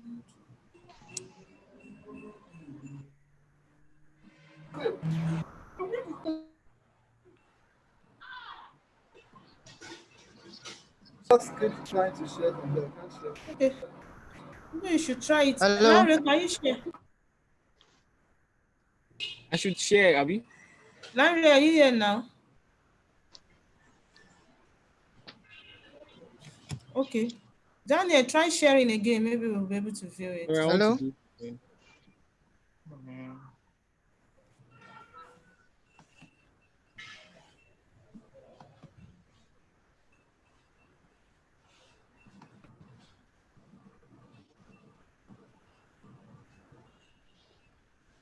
Let me know when you see it because I'm already sharing.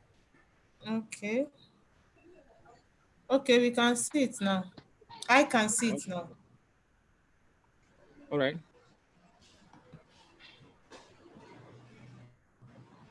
So my name is Daniel Damlola Oluwapese. I'm the co-founder of our Sneaker Laundry.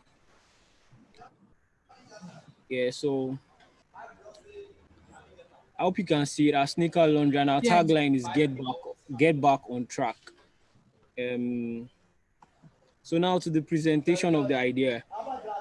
So we've noticed that people spend a fortune every day on sneakers, and according to report buyer, the global sneaker industry is built to be worth $88 billion in 2024, So it is obvious that people do not have a problem spending money on sneakers, but the challenge that people have is maintaining and cleaning the sneakers. And even if they finally decide to clean their sneakers, they use like the traditional method of soap and water, which is actually outdated, or sometimes they give their investment to like street cobblers to help clean their sneakers. But in the modern world, like things has already gone past this stage, and what we have done is create a modern and updated cleaning services, but for sneakers. So our objective is very simple. So we have like a tagline, which is "Get back on track," and we've tried to define the track as the business life, and career and family for people. So people should not be busy cleaning up their sneakers. Let them give us the sneakers to help them clean while they get back on track with their business, with their life, with their career, and their family. And the pillar of this business has been surrounded with education, sport, health, and entrepreneurship. Uh, the next slide is explanation of the technology, which explains, like, we've divided the mode of operation of the sneaker laundry into two phases, whereby the first one is the customers can come to the store, they bring their sneakers to the store, and they are being attended to by professional sneaker technicians, and they assess their sneakers, because a lot of people that wash their sneakers at home, they use soap and water, which is not like the right method, because they don't even take into consideration the materials that are being used to make these sneakers. But the technicians will like go through the materials, know if it is a premium material or a standard material. So they tell the customers, oh, they prefer solutions to the customers. And like they might tell them they can do like basic cleaning, they can do deep cleaning or detailed cleaning, which helps to like on yellow the shoes, the sneakers. If you see your sneakers, like especially people that have white sneakers, they start giving yellow colors after a while. So the technicians can help on yellow the sneakers. And sometimes if you wash your sneakers and you put it in the rain, it begins to deodorize, like it begins to like to react with the atmosphere. So they can help, the technicians help deodorize, and they go through the laces and insoles of the sneakers. We also have like the other part of the operation, which is the drop off, pick up, and delivery system. Hereby we collaborate with like gym and shoe stores, and also logistics companies, whereby people can drop off their sneakers, and the logistic company picks up the sneakers and bring it to the store, or we go to the customer's address and we pick up the sneakers and like help them, and just have a communication with set up a communication with the customers, whereby we communicate with them that we've picked up their sneakers, or they drop it off at any designated point, as long as it is convenient, because we're in the business of convenience. So as long as it is convenient for the customers, we pick it up anywhere for them. And our services include deep cleaning, basic cleaning, and detailed cleaning. And also we have like over 20 products for sales and accessories for sale, which goes from, can you hear me? Hello? We can hear you. Hear you very well. We can hear you. Go I just ahead. wanted to be sure that I'm not talking to myself. That's all. All right. So Yes, we can hear you. our services include deep cleaning, basic cleaning, detailed cleaning, and and like I already mentioned, the pickup, the drop off, and the delivery system. We also have like the break, because of our tagline, which is "Get back on track."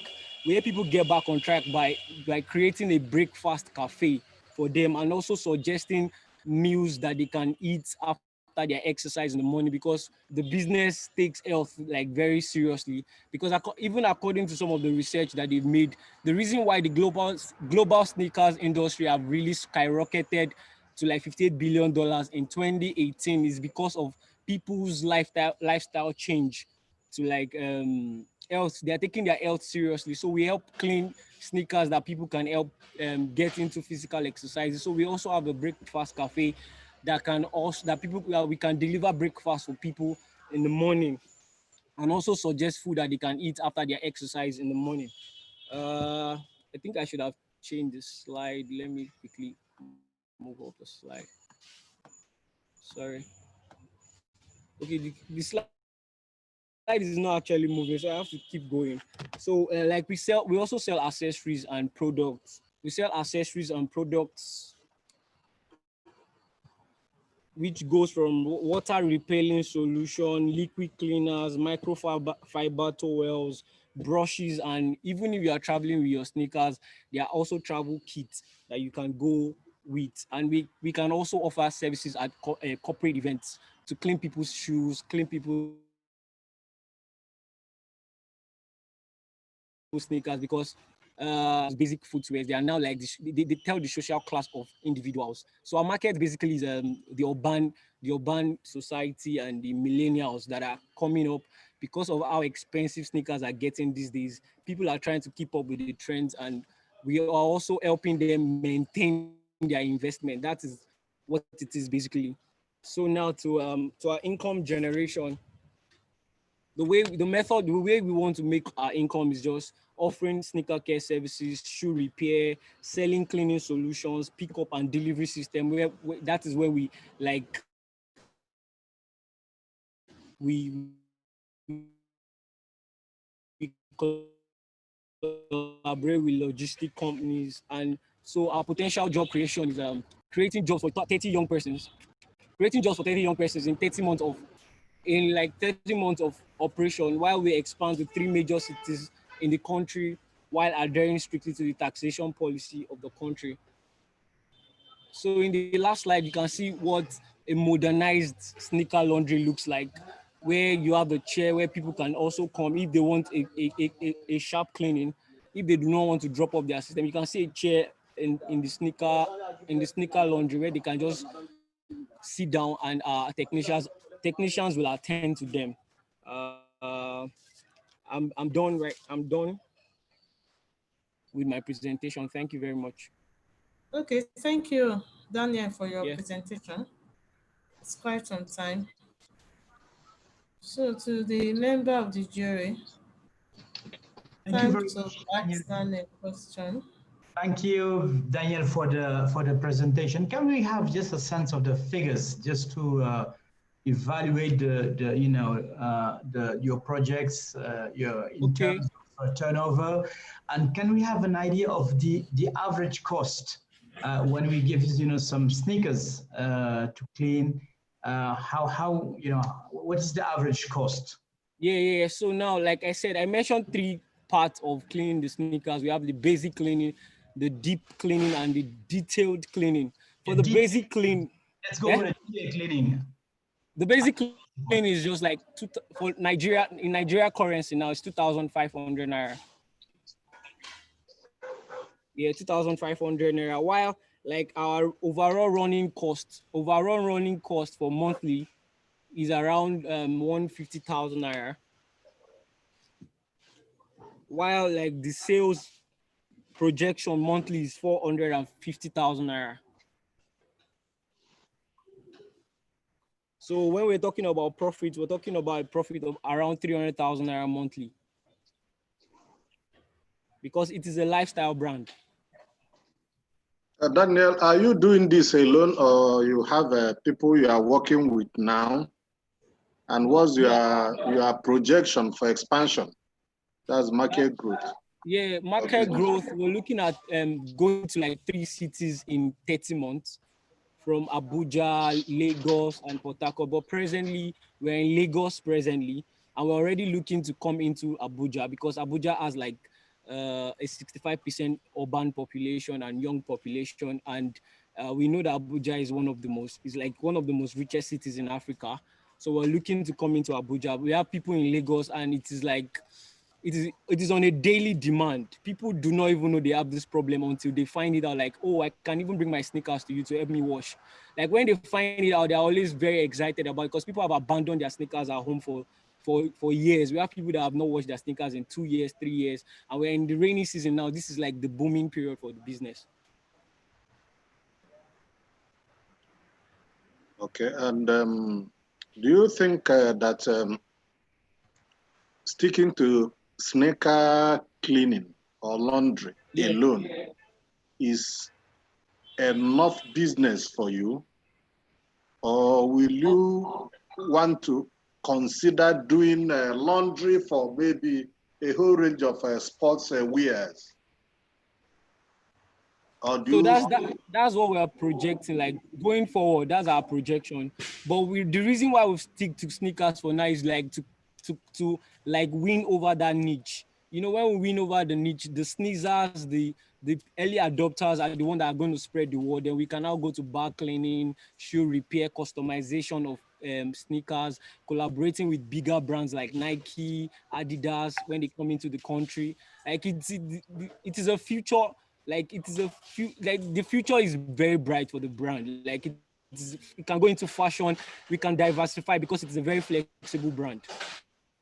No, my question mainly is, okay, don't you think that you may need to incorporate laundry of sports wears also, apart from just sneakers?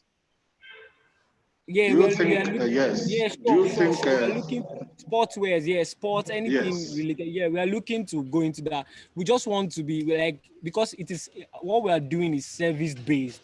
So we need to get right our sneakers parts first. Like then when we expand, we get more hands on people that can do all those like. But we're looking into sports wears also. what about But we need, logistics? Do you have an arrangement with a logistics company for pickups and delivery? Or yes, must sir. the Yes, sir. person come to your shop to drop? They don't need to come to our shop because one of our basic word is convenience. So they don't need to come to us. We can go to them. There are logistic companies that we've partnered with, and even deciding to partner because the logistics company are getting bigger by the day. So we don't have a problem with partnering with any logistics company. So we go to them, pick up whatever they need. They just need to send us their address, snap a picture of their sneakers and send to us.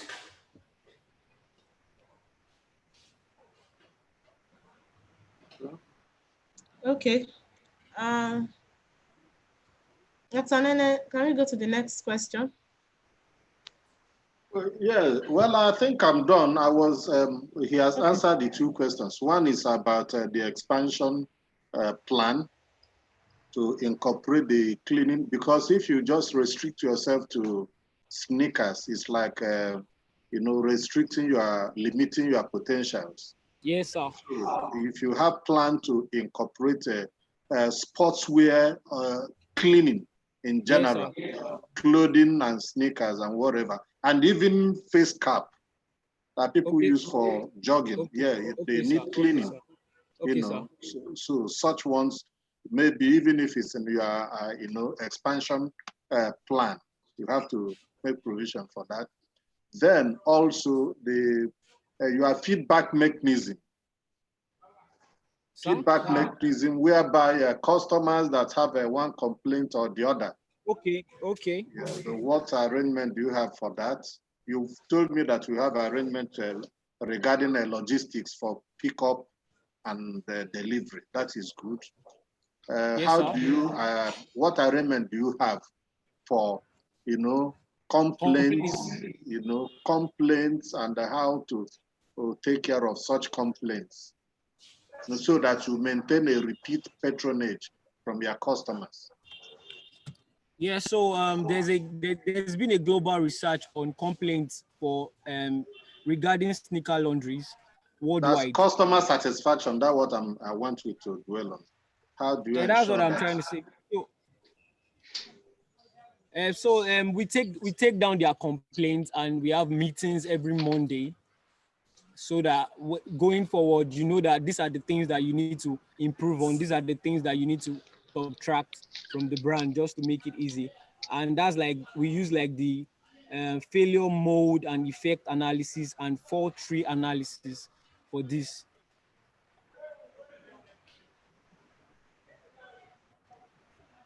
Okay, well, I'm done. I'm done Okay. with you. Thank you, sir.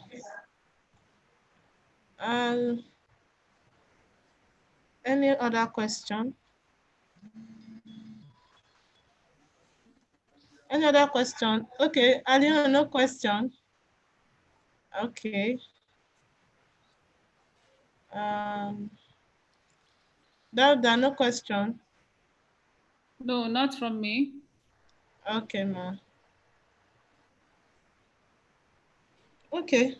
No question here too. So that means at this point,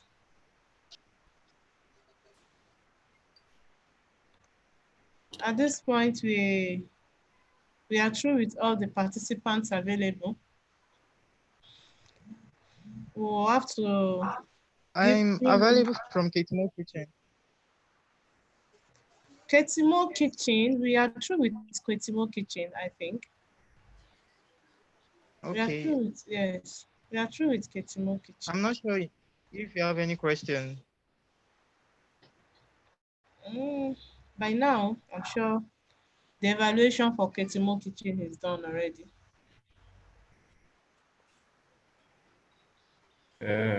Tino, maybe one question about if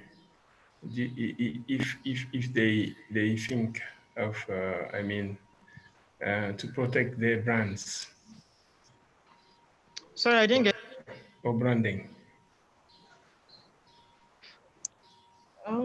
Well.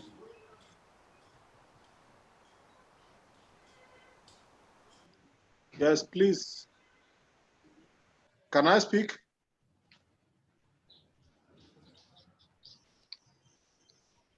Hello? Yes. Can I speak? I'm listening. It's not just for you, for everybody, for all the presenters. Okay. The host, is it okay? Are you hearing me? Sunuka, is there a problem with your end?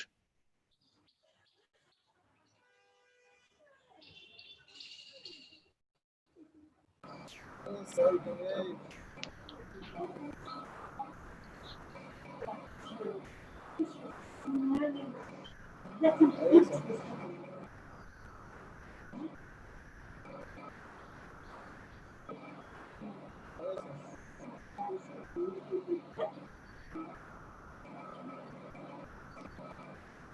Okay, so we created the program so that the juries can decide, so that they can collate the results and decide on the winners for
I see.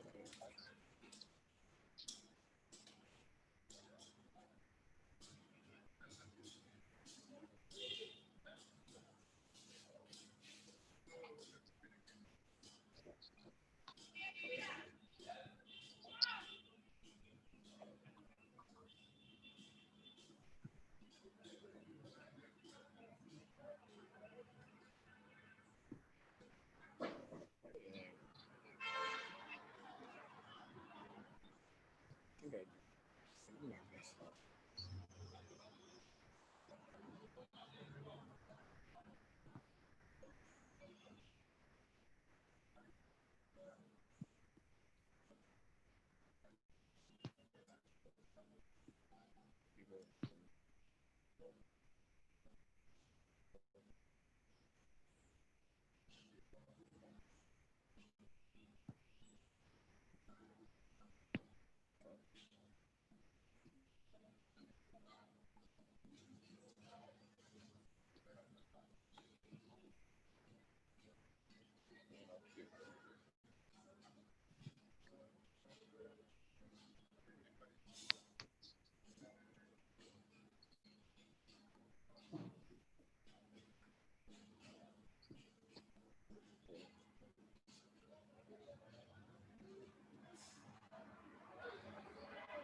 Sorry.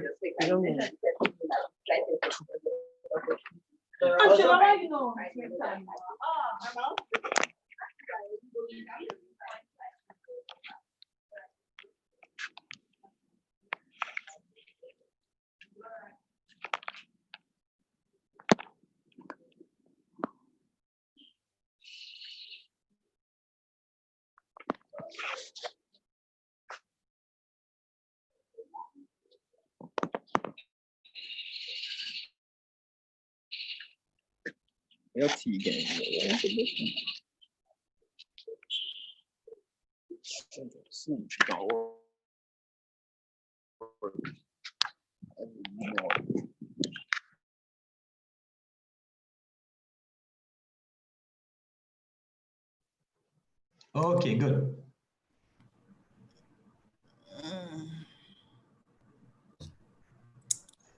Okay.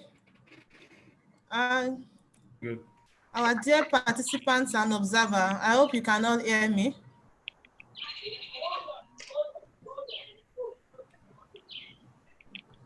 Can you hear me? Yeah, yeah. Yes, we hear Okay. you. Okay. Yes. So we are back from the discussion, and without wasting much time, we'll just go straight to the announcement for the best three that was selected unanimously by the member of the jury. So I'm going to invite Alihon Guille, the CEO of NGA Impact, which is the host of the final finale of the Hub Africa 8th edition. I'll be taking place anytime soon, especially once this pandemic is settled down. So, Alion, you can take it up now to make the announcement. And thank you very much, Tinuke. Thank you very much to the distinguished members of the jury. It was an amazing experience today to hold this first speech in Abuja virtually. We hope that next time we'll have the opportunity to come directly to Abuja. But at the end of the day, we have you all are winners, because I think that for those who pitched today, they certainly they gain some more experience, and this is really what is important. But we had to choose the three best of you, and after the deliberation with the jury, we have chosen the three best ones who will come to attend the camp in Casablanca and join the event of Africa for this 8th edition. And the three winners are project number 1, project number 3, and project number 5. Congratulations to you all, and we look forward to welcome you in Morocco in October. It will be the 1st of October for a week before the event of Africa 2020.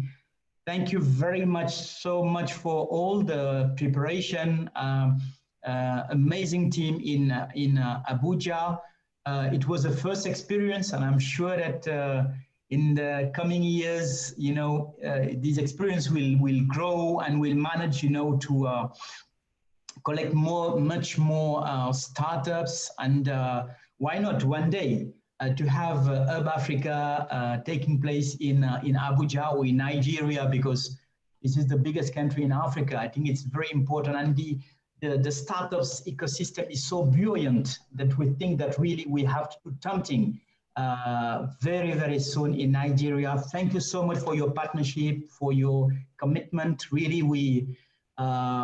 it was so easy, to work with you, so pleasant, and we really enjoy. We thank you so much, especially the focus points, Aisha, Victoria, Dauda, who work on it, and Tinuke, who were really working on it day by day to make this virtual session, virtual pitch a success.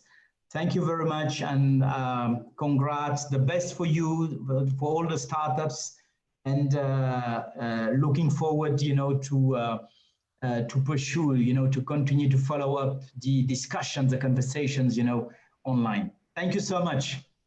Okay, thank you, Alion. Thank you very much. So I will invite the provost of the Best Center to congratulate the winners and also talk to all the startups in general. After which we have the Director General of Abuja Chamber of Commerce to close the session for us. Thank you. Thank you. Let me first of all congratulate everyone, especially the 6 pitches that we've had. Actually, it was difficult for me personally to choose which one is best. I think we appreciate you, and we'll encourage all the 6 pitchers to continue improving their business plans. They are all very good, but in this case, we can only choose 3 of you. And I want to congratulate the 3 successful entrepreneurs, and I wish you all the best. This is for this year. Going forward, we expect another pitching next year. So you can always continue to improve on what you are doing and encourage others around you. Entrepreneurship is the way forward for Africa. And we at the Best Center, we continue to support young people with innovative ideas. Thank you very much, and God bless. Thank you very much, Prof. Thank you for being here as an observer. We appreciate your time. Okay, Tinuke, can I? Okay, sir. Okay. Please, let me just drop something before the DJ rounds up. Prof, I want to thank you, and I want to thank the organizers and also all the participants. Very wonderful presentations. What I want to add is that my advice to them is for them, I don't know, in case anybody has not registered this business with the Corporate Affairs Commission or whatever, please do well by registering, because these are very wonderful innovations and projects. Make sure you are registered with CAC as a business entity, and also go to the trademark office and register your trademark. I like preserving innovation so that somebody will not begin to, copy or steal your ideas. So trademark these and register as a business entity with the Corporate Affairs Commission. That's my parting advice. Thank you very much. Thank you so much, Dr. Nene. Thank you, Prof, for borrowing us your very executive time to participate in this pitch. Let me say that Prof is also the managing director of the Nigerian NEPZA, Nigeria Export Processing Zone. And so for us to have him on this platform is a great privilege. Thank you so much, Prof. I would like to thank the initiators and the organizers of the African Pitch Show. Mr. Alione, thank you so much. It's a privilege to have you attend this pitch with the Abuja Chamber of Commerce and Industry. Thank you, Mr. Dauda. You have been up and you have given us a lot of support. Thank you so much. I would like to also thank the members of the jury. Aisha, I know you are supposed to have a training today, but you prioritized us. Thank you so much. Dr. Anene is our VP and is a very, very busy businessman. Thank you so much for making out time for us. Tinuke, I know you are in Lagos, busy attending the training, and I'm telling you, I know it has not been easy, but you know, well done to the ICT team. Now, last but most importantly, I would like to congratulate our top 6 entrepreneurs. Well done. For you to have gotten to the top 6, it means that you are all winners. Especially congratulate our winners, the ones who are going to Morocco in October. We hope to see you there, and I am very sure that one of you is going to come back with a lot of dollars in your pocket. Thank you so much. I think we can now close this session if there is no other input. Does anybody have anything to say? Yeah. Or else we can just call it a day. Okay. Yeah, thank you. Just a detail, you know, as mentioned, I just put my top 4 here, and I just firm here. If everybody can do the same, and Dauda and Tinuke will you just can scan it or have a picture of it, so we have a file, you know, in case. We never know. It's really important that, you know, this jury took place, and those, you know, were your marks, and this is our collective choice, right? Just important. Thank you so much. Okay, thank you. Thank you. Thank you, everyone. To all the participants, we are the Best Center. You can follow us on our social media channels. Hello, Tinuke, I think that wants to speak. Wants to speak. Please go ahead. I just want to say that I need to congratulate everybody, mainly the ACCI, the Best Center, all the participants, and to Tinu, I just want to have the correct title of everybody, and the name of startup number 1. I know who rules it, but I didn't know this because I haven't them in my platform. The others I got them. So in order, because after we'll have a press release, etc., I take pictures on the screen, and then I'll share all this with you. Again, congratulations and many thanks. Okay, thank you. Yeah. Thank you, Dr. Tinuke, can you please confirm the names of the startups before we close? The 3 startups, not just the project numbers. Thank you. Okay. Participants 1. Participants 1, we have I just write it participant 1. Okay, we have Park Crowdy. So the name of the team leader is Samuel Shuku Nonzo. Is that right? Yeah, is it Samuel Shuku Nonzo? Yes, for Park Crowdy. Crowdy. How do you write it? So basically, the product, the name of our company is Park Crowdy, and the name of our products is Pass. Pass. Oh yes, okay. PSS, and the link to our website is ourpass.co. Yes. Can you put it on the chat? Put it on the chat forum.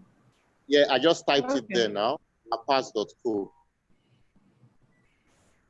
Okay. Yeah. So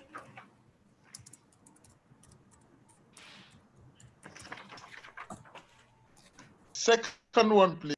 Okay. Okay, second one, P3. P3 is Onidiri Home of Beauty. Onidiri Home of Beauty, that's the project name, right? Onidiri. Onidiri, yes. Platform. Onidiri, are you here? Can you go on to the third one, please? And then you can close for the day. The third participant is P5. Participant 5. E-cash. E-trash for cash. Participant 5 is e-trash to cash. E-trash to cash. Abibu Abdullahi. Are you here? Okay, He's thank you. here. You can close for the day. Okay, sir. So let me just put it here so that we have it documented. So thank you very much, everybody.